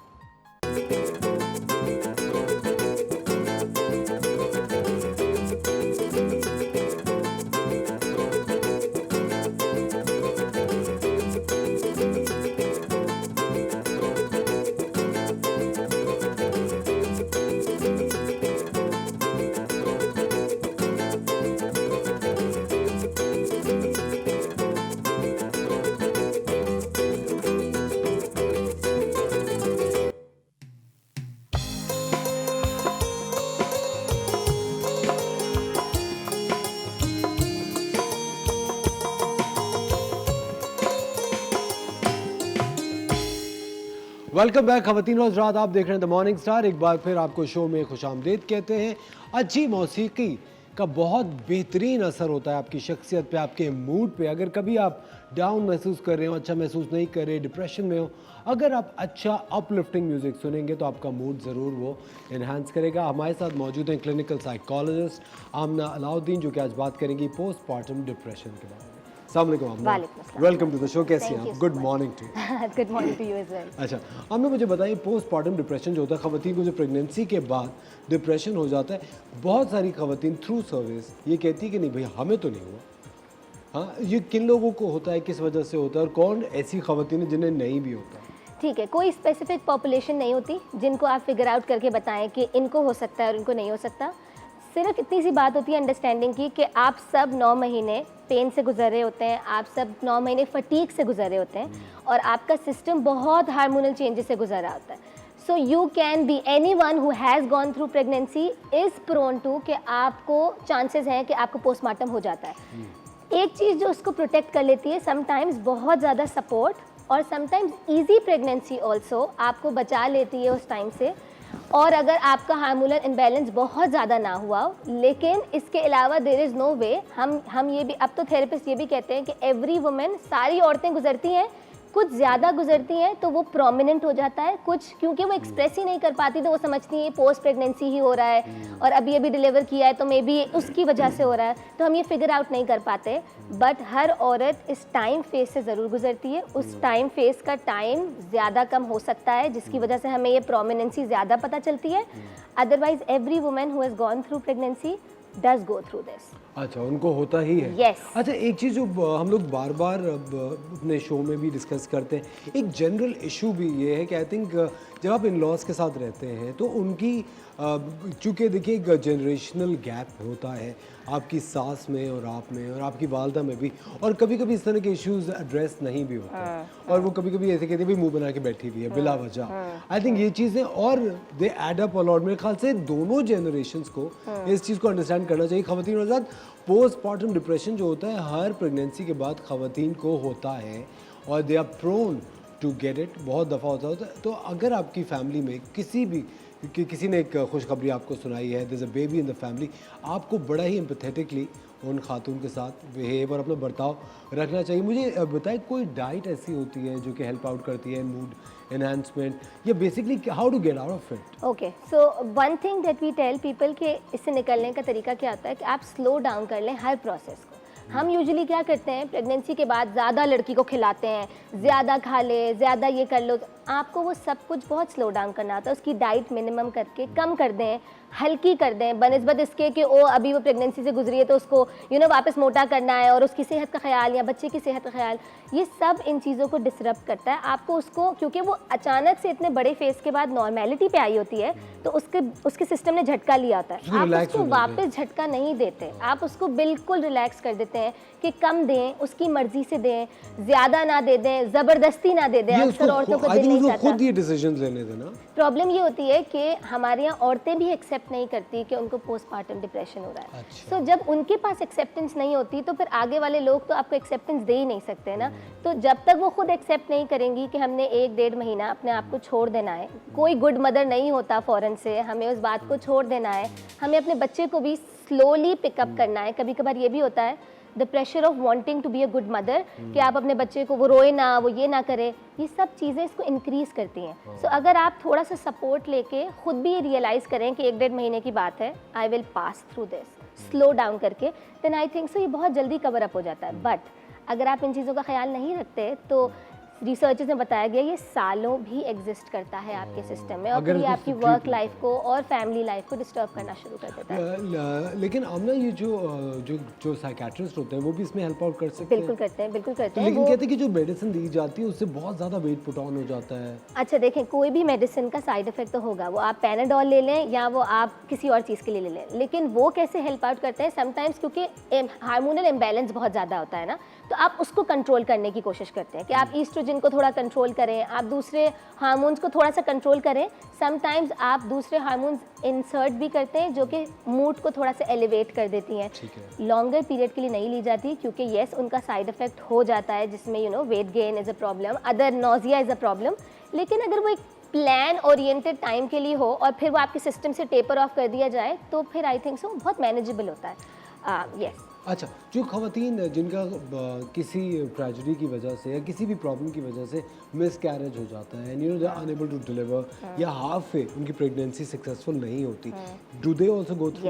यस, उनको तो शायद आई थिंक डबल हो जाता है। उनका डबल इसलिए होता है क्योंकि उनके पास लॉस होता है, तो वो ग्रीफ से गुजर रहे होते हैं। ग्रीफ के एक बिल्कुल 5 अलग स्टेजेस होते हैं, और क्योंकि वो प्रेगनेंसी से भी गुजर रहे थे तो हार्मोनल इम्बैलेंस तो चल रहा था और फटीग भी थी, तो वो तो कॉम्बिनेशन में ग्रीफ एंड पोस्टमार्टम डिप्रेशन के गुजरते हैं। So that is a little more difficult, वो ज़्यादा डिफिकल्ट होता है क्योंकि आपने कुछ खो भी दिया और आपको कुछ हासिल भी नहीं हुआ, और वो जो आपकी सारी बॉडी ने उस सारी नॉर्मल औरतों की तरह चेंजेस से गुजरी, वो उसको भी सफ़र करते हैं और फिर वो ग्रीफ को भी सफ़र करते हैं, तो वो कॉम्बिनेशन थोड़ा सा ज़्यादा तकलीफ दे होता है। अच्छा, मुझे एक बात बताएं आमना कि जिस तरह अगर हम पहले से ही आइडेंटिफाई कर लें ख़वातीन कि देखिए अब प्रेगनेंसी उनकी अगर उन्हें पता चल गया कि प्रेगनेंसी है तो उसके बाद ये फेज़ आएगा, तो क्या यहीं से हम तैयारी नहीं कर सकते? बिल्कुल कर सकते हैं। How? तो आपके ये हम कहते हैं डॉक्टर्स को कि जब आप अपने मंथली चेकअप के लिए जा रहे होते हैं तो इट्स नेसेसरी कि आपके डॉक्टर्स बैठ के आपको थोड़ा सा प्रिपेयर करना शुरू करें।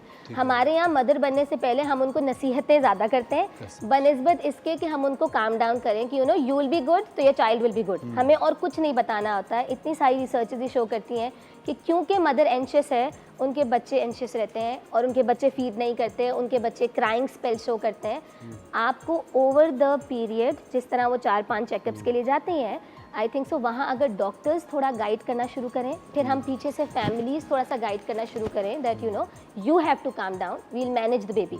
सो आई थिंक सो ये तो बहुत ज़्यादा, ये तो ऐसा हो गया कि प्रॉब्लम आने से पहले आपने प्रिपेयर कर दिया है, सो वो ज़्यादा अच्छे तरीके से उसके लिए तैयार है। वो तो रिलैक्स हो जाती है उससे। Yes, yes, अच्छा, yes. क्या खाना इसमें मदद करता है? Foods help in getting out of it? Food health, जैसे मैंने आपको बताया, हल्की डाइट्स पे आ जाए। हम क्या करते हैं, हम फ़ौरन मीठा डलवा देते हैं। हम वो, हमारे यहाँ बुजुर्ग पता है बहुत सारे वो लड्डू बना देंगे और घी बना देंगे। ये सब चीज़ें वैसे भी नॉर्मली अगर आप एलिवेट करके उसको दे दें तो आपकी सिस्टम को ख़राब करती हैं, स्पेशली शुगर। ठीक है, वो ज़रूरत होती है, लेकिन स्लोली। तो आई थिंक सो फ्रूट्स पे समथिंग जो आपको थोड़ा सा ज़्यादा आपकी डाइट को, वाइटामिन्स पे आ जाए बहुत ज़्यादा, वाइटामिन्स की बहुत ज़्यादा कमी हो जाती है। हम एक चीज़ जो बहुत रेकमेंड करते हैं, जब हम प्रेगनेंसी के बाद से गुजरते हैं तो आयरन, विटामिन डी, इन सब की डेफिशिएंसी हो जाती है, जो कि आपके पोस्टपार्टम को इंक्रीज़ कर रही होती हैं, क्योंकि ये ऑलरेडी आपके मूड को डिफ्लेट करते हैं, आप बहुत ज़्यादा एनर्जेटिक नहीं फील करते। तो अगर आप अपने वाइटामिन्स का ख्याल रखें और बहुत ज़्यादा डाइट पे ना आ जाएं, तो आई think so you can manage. Your food does help in everything that you going through. अच्छा, नॉर्मल वुमन कितने अरसे के बाद इससे निकल जाती है? 6 months, इट्स 1 to 6 months आपके बेबी के साथ आप वहाँ से निकल जाते हैं, अनलेस के आपका टाइम पोस्ट प्रेगनेंसी भी थोड़ा सा टफ है, आपका हस्बैंड अवेलेबल नहीं है, सपोर्ट अवेलेबल नहीं है, आप अकेले हैं, या चाइल्ड भी ऑल्सो गो थ्रू समटाइम्स, कभी किसी की सर्जरी है, कभी कुछ है, तो वो इंक्रीज़ कर देता है। पर it is 1 to 8 months maximum, 1 to 6 months बोला जाता है कि जो ये पीरियड होता है, और फिर ये गुजर जाता है। अच्छा, ये जो पोस्टमार्टम डिप्रेशन होता है, ऑफ कोर्स आप एक शख्सियत पे और आपकी सेहत पे एक डेंट तो छोड़ के जाता है फॉर लाइफ, एक डेंट तो रहता है। जो ख़वातीन एक से ज़्यादा बार, मतलब दे हैव मोर चिल्ड्रन, तो वो हर बार इससे गुजरती हैं?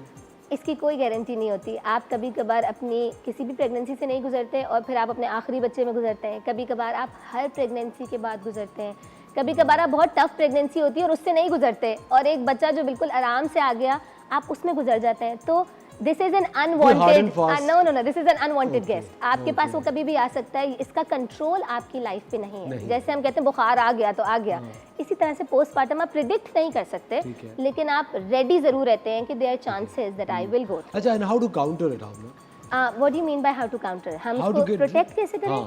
यस, अगेन मैं आपको बोलूँगी कि आप पहली अर्ली इंटरवेंशंस मदर्स को देना शुरू कर दें। अगेन प्रॉब्लम क्या है, हमारे पास अभी भी मदर्स के अंदर ये एक्सेप्टेंस इसलिए भी कम है कि यूजुअली लोग बोलते हैं कि ये पागल हो गई है, या ये डेंट तो नहीं मैं उसको बोलूँगी, यस हाँ नाशुक्री है, और फिर इससे बच्चा नहीं संभाला जा रहा। ये सारी चीज़ों से जब औरतें इनसे बचना चाहती हैं ना, तो वो एक्सेप्ट ही नहीं करती कि उनको कोई प्रॉब्लम हो रही है, कि हम इस चीज़ से गुजर रहे हैं, हम ठीक है, लेकिन वो ठीक है एंगर आउटबर्स्ट में निकलता है, वो ठीक है रोने में निकलता है। तो आई थिंक सो अगर हम सब मिलके इसकी थोड़ी सी एक्सेप्टेंस बढ़ा दें और हम इसके बारे में थोड़ा ज़्यादा बात करें, बिकॉज ये सिर्फ मदर नहीं गुजरती, फादर्स भी गुजरते हैं, दैट्स अनदर टॉपिक बिल्कुल। तो आई थिंक सो ये ईजियर हो जाएगा। हम सिर्फ वुमेन ओरिएंटेड जब इसको कर देते हैं तो ये प्रॉब्लमेटिक होता है। So I think so acceptance will make it easy. Okay, ख़वातीन और हज़रात, हम लेते हैं छोटा सा ब्रेक। आप देख रहे हैं द मॉर्निंग स्टार, मिलते हैं आपसे ब्रेक के बाद।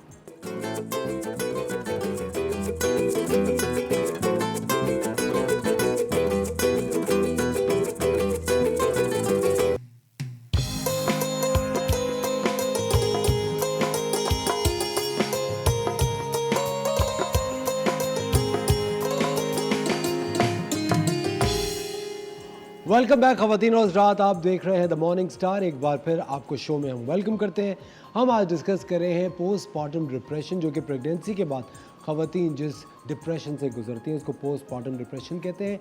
एक सर्वे के मुताबिक ये माना गया है कि 28% से 63% तक, 28% से 63% तक ख़वातीन पोस्टमार्टम डिप्रेशन से गुजर सकती हैं। मुझे एक बात ये बताइए आमना, कि आपके जो इर्द गिर्द के लोग हैं वो किस तरह कंट्रीब्यूट कर सकते हैं इस डिप्रेशन में? सबसे पहले तो इसके बारे में बात करके हम बात नहीं करते बहुत सारे टॉपिक्स के बारे में, जैसे कि ये भी तो आई think so the more you talk the more it's easy कि लोगों को पता चले, डाइल्यूट हो जाता है। बिल्कुल, अभी भी हमारी एक लर्निंग क्लास है, उसको पता है पोस्टमार्टम डिप्रेशन के बारे में। बहुत सारे ख़वातीन हैं जो आती हैं हॉस्पिटल्स के अंदर, क्लिनिक्स के अंदर, उनको बिल्कुल आइडिया नहीं होता कि ये वर्ड भी एग्जिस्ट करता है। तो आई थिंक सो हम सबको एक लार्जर लेवल के ऊपर इसके बारे में बात करने की ज़रूरत है। जैसे आप लोग मीडिया के थ्रू करते हैं, हमें घरों के थ्रू करने की ज़रूरत है, हमें स्कूल्स में, यूनिवर्सिटीज़ में इसके बारे में बात करने की ज़रूरत है। That's one thing. दूसरा, आई थिंक सो हम सबको ये समझना चाहिए, पेरेंटहुड बहुत मुश्किल चीज़ होती है और पेरेंटहुड का कोई एक फॉर्मूला नहीं होता। तो हमें एडवाइसेस अपने हद तक रखनी चाहिए।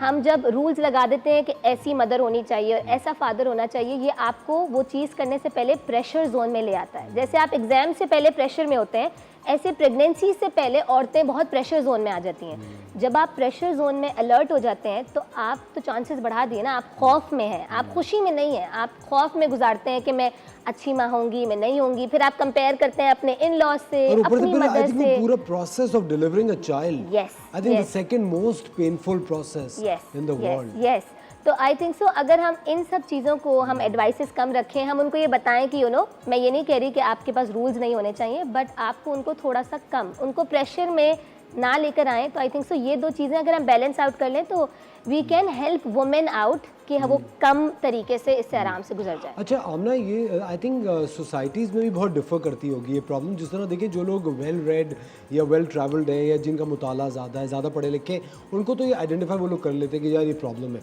जो ख़वातीन जो थोड़े से आई थिंक कम पढ़े लिखे इलाकों में होते हैं या लेस एक्सपोजर होता है, क्या ये जो डिप्रेशन है, कैन दिस क्या ये एडवांस होगी, किसी बीमारी की शक्ल ले सकता है कि फजूल सर में दर्द होना या एंजाइटी अटैक, पैनिक अटैक्स होना? देखिए, मैं हर साइकोलॉजिकल इशू फिजिकल इशू में मैनिफेस्ट हो जाता है जब आप उसको ज़्यादा लंबे टाइम के लिए ट्रीट नहीं करते। सो हमने बहुत सारे इलाकों में सर्वेस किए हैं और उसमें क्या होता है कि women are going through depression और एंजाइटी इतने टाइम से, जो कि अनफिगर आउट है। फिर क्योंकि उसका हल नहीं निकल रहा, तो आपकी बॉडी खुद बहुत स्मार्ट होती है, वो उसको फिजिकली मैनिफेस्ट करती है कि अब तुम्हें जब फिजिकली दर्द होगा तो शायद तुम उसके लिए कुछ करो। तो कभी कभार ऐसे भी क्लाइंट्स होते हैं कि वो बोलेंगे कि वो चल नहीं पा रहे एंड उनको कोई मेडिकल इशू नहीं है, उनके पेट में दर्द है, कोई मेडिकल इशू नहीं आ रहा। फिर आप उसको साइकोसोमैटिक कहते हैं कि ये साइकोलॉजिकल इशू है, आप डिप्रेशन, एंजाइटी या और भी बहुत सारे साइकोलॉजिकल कंसर्न से गुजर रहे हैं। क्योंकि वो ट्रीटेड नहीं है तो वो फिजिकल कंसर्न में आ जाता है। और ये बहुत आम लोगों के साथ भी होता है, जो लोग वोकलाइज नहीं करते अपने पेन को, इमोशंस को एक्सप्रेस नहीं करते, उनकी ये सारी चीज़ें फिजिकली ही मैनिफेस्ट होती हैं। सो बिल्कुल इसका फिजिकल इम्पैक्ट ज़रूर आता है, और वो इतनी छोटी छोटी चीज़ें ही हो, चाहे कि आप फटीक ज़्यादा है, आपके सर में दर्द ज़्यादा है, बुखार ज़्यादा हो जाता है, ये सब रीजंस होते हैं कभी कभार आपके साइकोलॉजिकल पेन जो आप एक्सप्रेस नहीं कर पाते, जो अंदर कोई बात होती है जो आप बाहर नहीं निकाल पाते। यस। आई थिंक इसमें एजिंग का भी बहुत ताल्लुक होता है। आई थिंक विद एज ये चीज़ बिगड़ भी सकती है। बिल्कुल बढ़ती रहती है ना। देखें, जितना ज़्यादा आप उसको बॉक्स करेंगे, बच्चा है उसने बॉक्स करना अभी शुरू किया है, और एक आदमी जिसने 60 साल लगा दिए और उस बॉक्स को बंद ही रखा हुआ है, तो जाहिर सी बात है उसका इम्पैक्ट उस ओल्ड एज पे ज़्यादा आना शुरू कर देगा। लेकिन इसका इक्वल इम्पैक्ट होता है उन बच्चों पे भी जिनको हम चुप करा देते हैं, वो बोलते नहीं हैं, उनका एक्सप्रेशन का आउटलेट नहीं होता। उन यंग बच्चों पे भी जो स्कूल्स कॉलेजेस में एक्सप्रेशन नहीं शो करना चाहते, ये सब फिजिकली मैनिफेस्ट होता है। और ये सब कहीं ना कहीं शो होता है ना, आपकी बॉडी है वो उसको कहीं ना कहीं तो दिखाएगी। तो अगर वो इमोशनली नहीं दिखा रही तो वो फिजिकली दिखा देगी। और हमने अगर इसको if you look at this problem from a larger perspective, कि अगर किसी लड़की के साथ ये इस तरह का इशू बचपन से रहा है कि वो एक बॉक्स में रही है और वो एक्सप्रेसिव नहीं थी, और फिर she goes through postpartum depression, तो वो आई थिंक वो तो डबल अप ट्रिपल अप होके।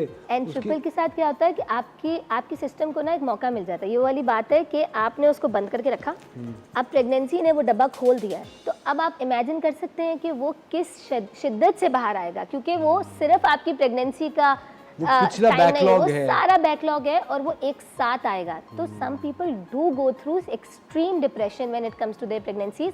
और फिर आप उनकी हिस्ट्री, जब हम थेरेपी के लिए अक्सर वो आते हैं, तो हम उनकी हिस्ट्री को नरेट करते हैं कि ये क्या होता जा रहा था।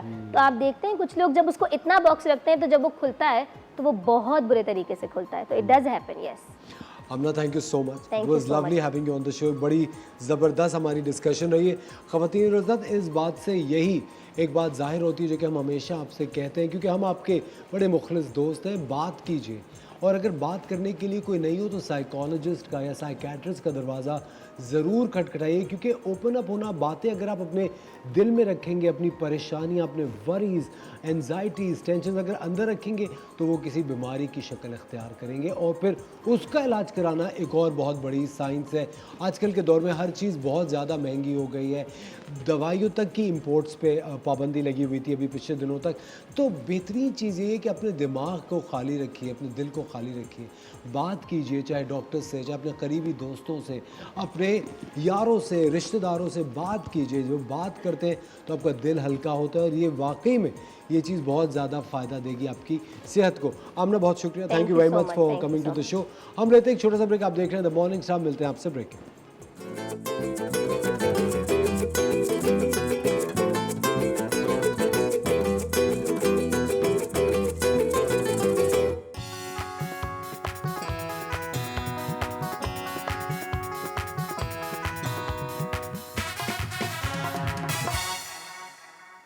Welcome back ladies and gentleman, आप लोग देख रहे हैं द मॉर्निंग स्टार। एक बार फिर आपको शो में खुशामदीद कहते हैं। बहुत सारी खवातीन प्रेगनेंसी के दौरान और प्रेगनेंसी के बाद काफ़ी सारी प्रॉब्लम से गुजरती हैं और एक पूरी दुनिया का एक ये कॉमन प्रॉब्लम है। काफ़ी ज़्यादा खवातीन बहुत ज़्यादा प्रेगनेंसी के दौरान जिन प्रॉब्लम से गुजरती हैं उनमें कभी कभी उनका जो मिसकैरेज हो जाता है, कभी दोबारा वो कंसीव नहीं कर सकती। इस तरह की बहुत सारे प्रॉब्लम्स होते हैं खवातीन को जो रहते हैं और जो आने वाले वक्तों में भी जारी रहेंगे, क्योंकि एक बहुत ही ज़बरदस्त अल्लाह ताला की बड़ा खूबसूरत निज़ाम है। एक दूसरी ज़िंदगी इस दुनिया में आती है और ऑफ कोर्स उसके जो आने का तरीक़ाकार है वो बहुत ही ज़्यादा एक जो रिप्रोडक्टिव फॉर्मेशन होती है बच्चे की इन वुमेंस बॉडी, जो कि एक बहुत ही ज़बरदस्त अल्लाह ताला की तख्लीक है। अगर आप कभी सोचें तो आप ये सोच भी नहीं सकते कि एक इंसान इस तरह का काम कभी कर सकता होगा। ये तो सिर्फ अल्लाह ताला की ही करामात हैं जिनकी वजूहात की बिना पे एक नई ज़िंदगी इस दुनिया में आती है। और उस प्रोसेस से जब एक खातून, एक लड़की गुजरती है तो उसकी बॉडी में जो चेंजेस आती हैं दे आर परमानेंट चेंजेस। उन चेंजेस को किस तरह आप रोक सकते हैं, किस तरह बेहतरी की तरफ लेके जा सकते हैं, उसके लिए आज हमने दावत दी है। एक बहुत ही ज़बरदस्त गायनेकोलॉजिस्ट हैं डॉक्टर फलक नाज साहिबा को। अस्सलाम वालेकुम फलक, कैसे हैं? वालेकुम सलाम असफर। पहले तो मैं इंट्रोड्यूस करना चाहूँगी खुद को और आपका बहुत ज़्यादा थैंक यू कहना चाहूँगी। थैंक यू कि आज आपने मुझे अपने शो में बुलाया और आपने मुझे ये अपॉर्चुनिटी दी कि मैं अपनी ख़वातीन के लिए और कुछ कह सकूँ। अगर किसी को कोई फ़ायदा हो सके तो ये मेरे लिए बहुत ज़्यादा खुशी की बात होगी। शॉर्ट इंट्रोडक्शन, मेरा नाम डॉक्टर फलक नाज है। मैंने FCPS किया है पाकिस्तान से ऑब्स्टेट्रिक्स एंड गायनेकोलॉजी में। मैंने लंदन से MRCOG किया है और मैं बेसिकली करंटली मुर्शिद हॉस्पिटल में काम कर रही हूँ as a consultant obstetrician and gynaecologist. और आज यहाँ मैं आपके साथ बात करने आई हूँ ताकि हम मिलके अपने ख़वातीन के लिए कुछ अच्छा कर सकें और उनको कुछ अच्छी नॉलेज पास कर सकें। बिल्कुल। अच्छा फलक, मुझे एक बात ही बताएं, जो लड़कियां हैं, खवातीन हैं, जिस तरह व्हेन दे गेट प्रेग्नेंट और जब वो पूरा प्रोसेस स्टार्ट होता है उसका एक बहुत बड़ा हिस्सा जो होता है वो डॉक्टर्स जो होती हैं वो घर में सास बन जाती हैं। एक तो वो कहती नहीं हमें पता है हमारे वक्तों में वो, और कभी कभी कॉम्प्लिकेशन मेरे ख्याल से इसी वजह से बढ़ भी जाती है। आपने इस तरह के कभी कोई केसेस? डेफिनेटली, अक्सर नहीं बहुत दफ़ा देखे हैं। और मुझे ये लगता है कि अगर हम अपनी ख़वातीन को एक क्लियर मैसेज दें, उनको अवेयरनेस उनके लिए बढ़ाएं, उनको पता हो कि क्या करना है, तो शायद वो इस चीज़ को फॉलो ना करें। और ये बहुत बड़ा प्रॉब्लम है। लेकिन अगर फॉलो नहीं करें तो फिर वो घर में डोमेस्टिक प्रॉब्लम शुरू हो जाते हैं कि देखो मैंने कहा था लेकिन तुमने ये नहीं माना। तुमने नहीं लेकिन किया। मेरा ख्याल है उस पर भी हम एक रोल प्ले कर सकते हैं। अगर आपकी फैमिली में ऐसे कुछ इश्यूज़ हैं तो आप बेशक अपनी फैमिली को जो है, हमारे पास हम फैमिली की काउंसलिंग भी करते हैं। Mother in laws, husbands, we can talk to them, we can always, हम उनसे बात कर सकते हैं, उनको समझा सकते हैं। तो मेरा ये ख्याल है कि हम मिल के इस इशू को भी सॉर्ट आउट कर सकते हैं। अच्छा फलक, वेस्ट के अंदर एक बहुत ही एक मैसिवली एक चीज़ को फॉलो किया जाता है। खवातीन कहती हैं I am pregnant, I am not sick. ठीक है कि मैं एक्सपेक्ट कर रही हूँ, मैं कोई बीमार थोड़ी हूँ। I think this is true because this is, ये एक फिजियोलॉजिकल प्रोसेस है, दिस इज़ नेचुरल। लेकिन हमारी खवातीन लगती है कि हम शायद बीमार हो गए हैं and we are not well, we are sick. तो लोग डरा भी तो देते हैं। डेफिनेटली ये भी बात है कि वही बात आ जाती है ना असफर, कि हमारे पास अवेयरनेस नहीं है, हमारी खवातीन इतनी एजुकेटेड नहीं है। वो समझती हैं कि ये कोई अनयूजुअल चीज़ है, but pregnancy is natural, it's physiological. अगर आप उसको समझें और आपको पता हो कि एक्चुअली करना क्या है तो it's normal, it's absolutely normal. लेकिन यही बात है कि अवेयरनेस जब तक नहीं बढ़ेगी, हमारी खवातीन को नहीं पता होगा क्या करना है, तब तक हम इस चीज़ को सॉर्ट आउट नहीं कर सकते। अच्छा फलक, आपसे आज हम डिस्कस कर रहे हैं हाइपरटेंसिव डिसऑर्डर इन प्रेगनेंसी। अच्छा, उसके साथ साथ हमारी बहुत सारी जो कॉलर्स हैं, जो व्यूअर्स हैं, वो हमें सवालात लिख के व्हाट्सएप पे भेजते रहते हैं, जो कि हम आपसे मुझे बीच बहुत में ज़्यादा खुशी होगी। पूछते रहेंगे। बिल्कुल, ठीक है। अच्छा, इसी तरह सबीना का एक सवाल है आपसे। वो कह रही है कि शी इज 6 मंथ्स प्रेग्नेंट और डॉक्टर अभी तक उनको ये नहीं बता पा रही है कि whether is going to be a normal delivery या उनको सी सेक्शन के लिए जाना चाहिए। वो कहती बच्चे की जो पोजीशन है वो नॉर्मल है, it's right in the middle some. Okay I got it. Basically असफर क्या होता है कि usually if the pregnancy is straight forward normal delivery हो सकती है, बट किसी भी प्रेगनेंसी में ये चांसेस होते हैं कि at any time there can be a complication and the women might land up, ऐसा हो सकता है कि उनको सिजेरियन की ज़रूरत पड़ जाए। लेकिन ये है कि जैसे आप बता रहे हैं कभी कभी बेबी की पोजीशन एबनॉर्मल होती है, नॉर्मल नहीं होती, लेकिन ये चांसेस होते हैं कि जैसे प्रेगनेंसी प्रोसीड करे बेबी रोटेट हो जाए और अपनी नॉर्मल पोजीशन में आ जाए, जिस केस में नॉर्मल डिलीवरी हो सकती है। तो यही रीज़न होगा मेरा ख्याल है सबीना का कि उनका डॉक्टर उनको हेल्प नहीं कर पा रही कि नॉर्मल होगा या सिजेरियन होगा। वो यही सोच रही होंगी कि अगर तो बेबी नॉर्मल हो गया, बेबी की पोजीशन नॉर्मल होगी, जैसे हम कहते हैं हेड डाउन, अगर हेड डाउन है तो दैट्स ग्रेट, फिर तो वो नॉर्मल कर सकती हैं। लेकिन अगर बेबी की पोजीशन एबनॉर्मल रही by the end of pregnancy तो फिर हो सकता है कि she needs a caesarean. Position normal नहीं होने की क्या वजूहत हो सकती है? एक्चुअली इसकी ना एग्जैक्टली कुछ रीजंस होते भी हैं और ऐसा नहीं है कि ज़रूरी नहीं है कि हर केस में कोई रीज़न हो। ऐसा भी हो सकता है कि कोई रीज़न ना हो। कभी कभी ये होता है कि कुछ फाइब्रॉइड यूट्रस हम जिसे कहते हैं उसमें हो सकता है। कभी कभी होता है कि बेबी स्मॉल होता है जिसकी वजह से वो पोजीशन चेंज करता रहता है। लेकिन usually most of the cases में इसका कोई रीज़न नहीं होता। कोई रीजन नहीं होता। बेहतरीन। अच्छा, व्हाट इज हाइपरटेंसिव डिसऑर्डर? आप मेरा ख्याल है कि बहुत अच्छा टॉपिक आज आपने चूज़ किया है, क्योंकि ये जैसे आपने कहा कि ये ज़िंदगी भर ये प्रोसेस डिलीवरी का और प्रेगनेंसी का चलता रहेगा ऑल ओवर द तो वर्ल्ड। एग्जैक्टली। और बेसिकली हम पाकिस्तानी एथनिसिटी एक पर्टिकुलर रिस्क पे हैं फॉर हाइपरटेंशन, क्योंकि जैसे कि आपको पता है हमारी फैमिली हिस्ट्री, कार्डियोवैस्कुलर डिजीज, सीडेंट, हम लोग घर पे इतना ज़्यादा काम नहीं करते, तो इस वजह से hypertension is very common. Diabetes हो जाती है बहुत सारी खवातीन को। और ये इम्पॉर्टेंट इस वजह से है असफर कि हम इसको प्रिवेंट कर सकते हैं, हम इसको रोक सकते हैं। वी हैव अ मेडिकेशन जिससे हम अगर टाइमली दें, एस्पिरिन बेसिकली हो सकता है आपको पता हो, इट्स वेरी कॉमन मेडिकेशन। अगर हम अर्ली वीक्स में एस्पिरिन दें तो हम हाइपरटेंशन की डेवलपमेंट को रोक सकते हैं। कुछ खवातीन जिनमें पर्टिकुलर रिस्क फैक्टर्स होते हैं, फॉर सपोज उनको प्रीवियस प्रेगनेंसी में हाइपरटेंशन हुआ हो या उनकी फैमिली हिस्ट्री हो हाइपरटेंशन की, बहुत यंग एज हो, बहुत ज़्यादा एज हो, तो फिर हम एस्पिरिन स्टार्ट करते हैं। एक तो ये बात कि हमारे पास ऐसी चीज़ें मौजूद हैं जिससे हम उसको रोक सकते हैं। दूसरा ये कि हमारी खवातीन को ये पता नहीं होता कि रेगुलर बीपी चेक करना होता है प्रेगनेंसी में। अक्सर मैंने देखा क्लिनिक में पेशेंट्स आती हैं, बीपी चेक होता है लेकिन वो करवाए बगैर आ जाती है। उनको लगता है कि this is not important, but it is important. The reason ये चीज़ इम्पॉर्टेंट है क्योंकि अगर तो ब्लड प्रेशर रेज हो रहा है तो हम मेडिकेशन लेकर उसको कंट्रोल कर सकते हैं। और मैं आपको डराना नहीं चाहूँगी, लेकिन अगर ब्लड प्रेशर कंट्रोल ना हो तो एक खातून फिट्स डेवलप हो सकते हैं, और अगर फिट्स डेवलप हों तो वो मदर एंड बेबी दोनों के लिए जानलेवा साबित हो सकता है। खवातीन और हज़रात, डॉक्टर फलक नाज हमारे साथ मौजूद हैं। आज हम डिस्कस कर रहे हैं हाइपरटेंसिव डिसऑर्डर इन प्रेगनेंसीज। अगर आपका कोई तजुर्बा है, आपका कोई एक्सपीरियंस है या आप कोई सवाल पूछना चाहते हैं तो feel free to call us. लेते एक छोटा सा break, watching the morning star. मिलता है आपसे ब्रेक के बाद।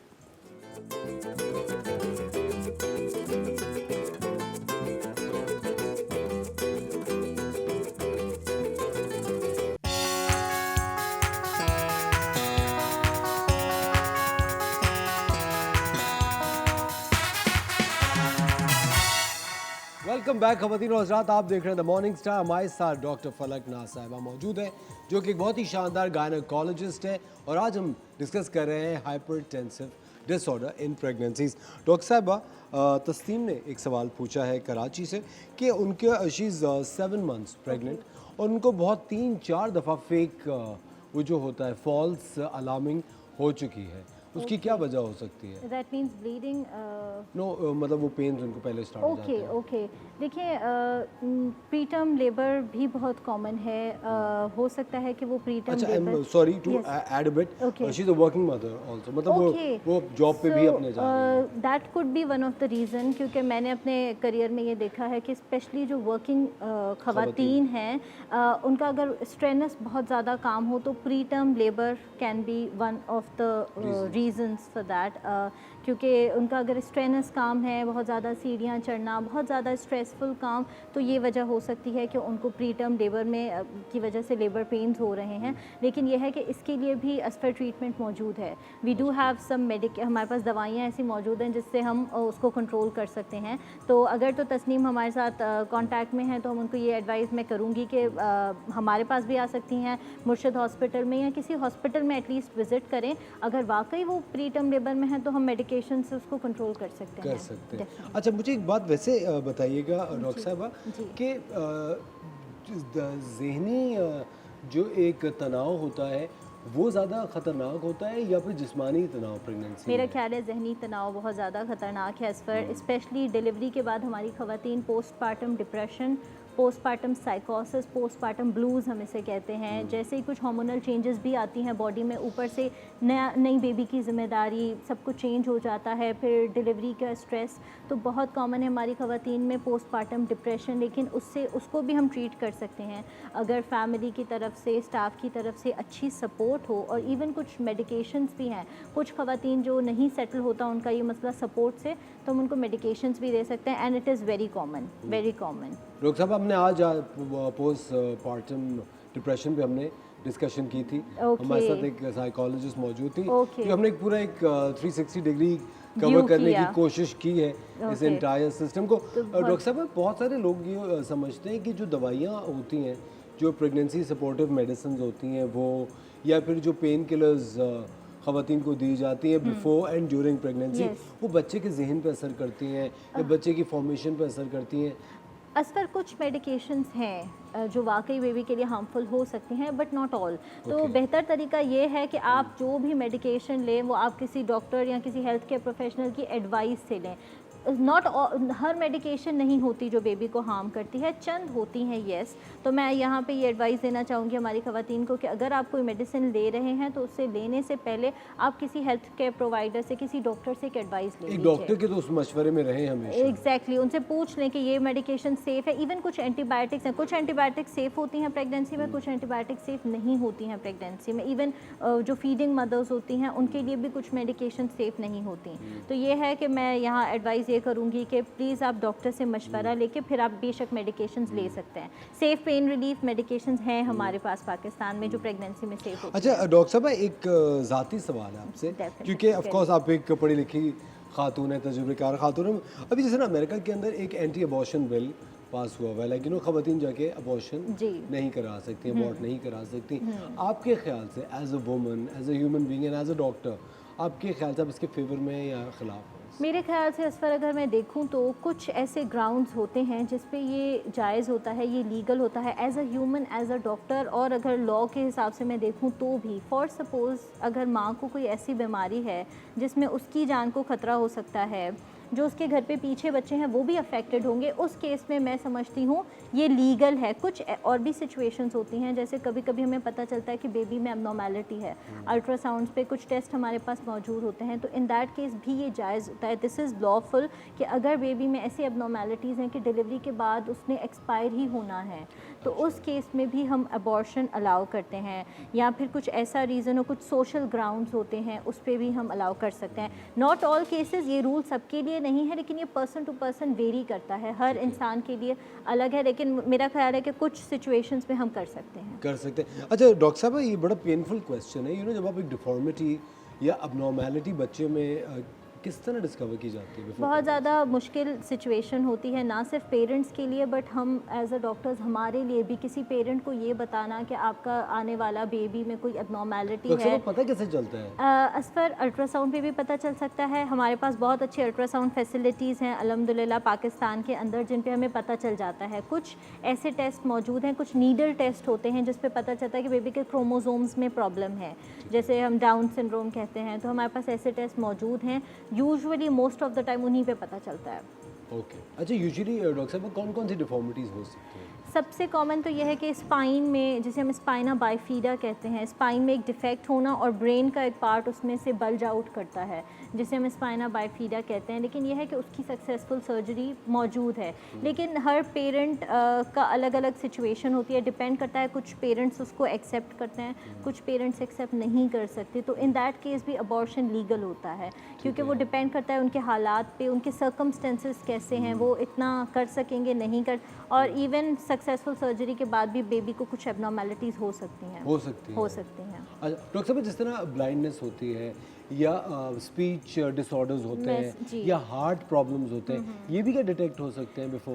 स्पीच एंड डेफनेस का तो मुश्किल है पिक करना, लेकिन ये है कि कुछ ऐसे इन्फेक्शंस होते हैं, अगर मदर को कभी इन्फेक्शन हो प्रेगनेंसी के ड्यूरिंग, तो फिर बेबी में ऐसा हो सकता है कि ब्लाइंडनेस एंड डेफनेस और स्पीच के प्रॉब्लम्स ये सब हो सकते हैं। इसको पिक करना ज़रा मुश्किल है इस पर। मुश्किल ये यूजुअली तभी पता चलता है जब बेबी 2-3 साल का हो जाता है, तभी पता चलता है कि बेबी में ये प्रॉब्लम्स हैं। प्रॉब्लम्स है। अच्छा डॉक्टर साहब, जिस तरह हम बात कर रहे होते हैं आफ्टर प्रेगनेंसी, ख़वातीन को जब रिकूप करना होता है, जी। आफ्टर प्रेगनेंसी क्या क्या वो डेफिशिएंसीज जिस्म में हो सकती है? हमारे पास सबसे ज़्यादा common iron deficiency, I think majority of the Pakistan की मेजॉरिटी ख़वातीन, बच्चे, औरतें, हम सब आयरन डेफिशिएंट होते हैं।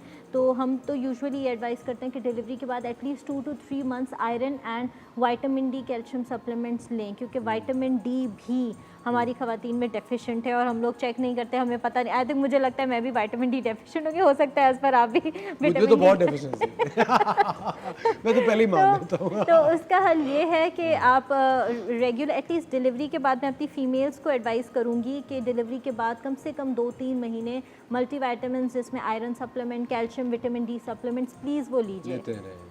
अच्छा अच्छा, हमारे पास किरण का एक सवाल है फ्रॉम लाहौर। उन्होंने पूछा कि मैं वही जो आपसे शुरू में भी कह रहा था कि मेरी मदर इन लॉ जो है वो मुझे मना करती है कि अंडा, मछली, आम, इन चीज़ों से परहेज़ करें। असफर, ये मैंने बहुत कॉमन देखा है। इवन जो पेशेंट्स की सर्जरी होती है ना, उनको शायद उनकी मदर इन लॉ कहती हैं कि दूध नहीं पीना है, बट दूध, milk is full of protein. अगर आप प्रोटीन नहीं लेंगे तो आपका जो वूंड है, ज़ख्म है, वो कैसे हील होगा? तो ये हमारी गलत कॉन्सेप्ट है। आप ले सकती हैं मछली, इनफैक्ट मछली, गोश्त, अंडा, दूध, दे आर ऑल प्रोटीन। और ये ना सिर्फ प्रेग्नेंट ख़वातीन के लिए, पर जिनकी डिलीवरी हुई होती है उनके लिए भी बहुत अच्छा होता है। डॉक्टर साहब जो कहते हैं कि नहीं इसकी तासीर गर्म है, इसकी तासीर ठंडी है, ऐसा कुछ भी नहीं होता। गरम ठंडा इज़ नथिंग। ऐसी कोई किताब नहीं है जिसने गर्म और ठंडे का कुछ जिक्र किया हो। ये है कि डायबिटिक्स में, जैसे आपने आम की बात की, तो अगर तो उनकी शुगर लेवल्स अनकंट्रोल्ड हैं तो फिर हाँ, मीठी चीज़ें अवॉइड करनी है, लेकिन उसके अलावा एवरीथिंग कैन बी टेकन, कोई ऐसा मसला नहीं है। आम भी ले सकती हैं, मछली, दूध, और गर्म ठंडे का भी एज सच कोई हमारा वो नहीं है। अच्छा, कौसर ने सवाल पूछा है हमसे कराची से कि what is the right weight, okay, weight gain. हाँ, जिससे एक प्रेगनेंसी सपोर्टिव हो सकती है, क्योंकि उनके 2 मिसकैरेजेस हो चुके हैं और डॉक्टर ने कहा कि शी इज़ अंडरवेट। अच्छा, तो असफर ये ना वेरी करता है। कुछ लोग नॉर्मल वेट होते हैं, उनके लिए वेट का कट ऑफ अलग होता है। जो अंडर वेट होते हैं उनको हम ज़्यादा चाहते हैं कि प्रेगनेंसी में उनका वेट ज़्यादा गेन हो। जो लोग ओवर वेट होते हैं उसमें हम ट्राई करते हैं कि मिनिमम वेट गेन हो। तो हर किसी का अलग है, बट ये बहुत ज़रूरी है कि प्रेगनेंसी प्लान करने से पहले अपने वेट को ऑप्टिमाइज़ करें। अगर तो कौसर अंडर वेट हैं वाकई, तो मैं उनको 64 बोलूँ kgs और 64 5-6 आइटम के। 5-6 आइटम मेरा ख्याल है वो अंडर वेट में ही आएंगी। तो मेरा ये उनको एडवाइस रहेगा कौसर को कि आप प्रेगनेंसी प्लान करने से पहले अपना वेट ऑप्टिमाइज़ करें और उसके बाद प्रेगनेंसी प्लान करें, क्योंकि अनफॉर्चुनेटली अगर अंडर वेट ही होंगी तो फिर दोबारा मिसकैरेज हो सकता है। अच्छा डॉक्टर साहब, इसका होता है पेट से ताल्लुक? जी होता है। ओवरवेट, ओबीज और अंडरवेट, इन सब में मिसकैरेजेस के, इवन प्रेगनेंसी कंसीव करने में भी प्रॉब्लम हो सकती है। अच्छा डॉक्टर साहब, एक बहुत ही नया, एक जदीद, जिस तरह हम हमेशा चाहते हैं कि ऑडियंस को हमारी जदीद से जदीद तर चीज़ कुछ से new रोशनास information। कराते हैं, ताकि ऑफ कोर्स अपनी ज़िंदगी में वो Definitely। इनकॉर्पोरेट करें। डॉक्टर साहब, IVF क्या चीज़ है और IVF क्या, एक जो बहुत मेजर सवाल है वो ये कि क्या IVF को हमारा मज़हब अलाउ करता है? Is it allowed by the religion Islam? दूसरा ये कि क्या IVF का जो रिज़ल्ट है वो 100% पॉजिटिव आता है? ओके, एज पर basically in vitro IVF is in vitro fertilization. एक तरीके से हम लेमन लैंग्वेज में उसको बोलें test tube baby. Test tube. अगर हम इस्लाम की रिलीजन की बात करें तो ये कुछ पर्सनल बिलीव्स पे भी डिपेंड करता है। मैं एज अ ह्यूमन मैं तो इसको एथिकल समझती हूँ। मुझे नहीं लगता कि इसमें कोई रिलीजियस कोई एरर है, इस वजह से क्योंकि जिन लोगों को प्रेगनेंसी, जो लोग कंसीव नहीं कर पाते किसी रीज़न की वजह से, उनका भी राइट है कि वो पेरेंट्स बने। तो मेरे हिसाब से I don't find any reason कि मैं बोलूँ कि ये रिलीजियसली गलत है इन विट्रो, क्योंकि हम वही जो मियाँ वही बीवी उन्हीं के सेल्स से वो बेबी बनता है। तो फिर इसमें रिलीजियस मेरा नहीं ख्याल कि कोई प्रॉब्लम है। और दूसरी ये बात कि 100% सक्सेस रेट एज पर इवन यूके और वेस्टर्न कंट्रीज़ में भी नहीं है, नहीं है। डॉक्टर साहब, तो what is the percentage? It's around 25 to 30%। और इनफैक्ट ऐसा भी हो सकता है कि IVF के बाद मिसकैरेज भी हो सकता है। जो कॉम्प्लिकेशन नॉर्मल प्रेगनेंसी में होता है वही सब IVF में हो सकता है। एक चीज़ हम होती है जिसे हम एक्टोपिक प्रेगनेंसी कहते हैं, जिसमें प्रेगनेंसी ट्यूब में होती है, फेलोपियन ट्यूब में, वो भी हो सकती है इन IVF के बाद। तो जो कॉम्प्लिकेशन एक नॉर्मल प्रेगनेंसी में होंगे वही सब IVF में भी हो सकते हैं। And success rate all over the world, पूरी दुनिया में 25 to 30% से ज़्यादा नहीं है। ज़्यादा नहीं है। लेकिन डॉक्टर साहब, बहुत दफ़ा देखा गया कि IVF से ट्विन्स होते हैं, बहुत ज़्यादा होते हैं। उसका रीज़न यही है कि हम 2-3 सेल्स जो है IVF में एक बेबी के बजाय जो 2-3 बेबीज़ हैं ना, वो हम इम्प्लांट करते हैं, जिनमें से हम सोचते हैं कि चलो एक कंसीव हो जाएगा, और अक्सर ट्विन्स हो जाते हैं, ट्रिपलेट्स हो जाते हैं, 4 बेबीज़ हो जाते हैं। तो yes, this is very common with IVF। इसको रोकने का तरीका ये है कि हम वो सेल्स जो रखते हैं, इम्प्लांट करते हैं, उसको हम कम करें, लेकिन फिर उसके प्रेगनेंसी के चांसेस भी कम हो जाते हैं। और already this treatment is very expensive as well. Yes, it is हर कोई अफोर्ड भी नहीं कर सकता। डेफिनेटली। तो फिर डॉक्टर साहब, वैसे इन जनरल खवातीन को अपनी फर्टिलिटी कायम रखने के लिए या बेहतर रखने के लिए क्या इक़दाम?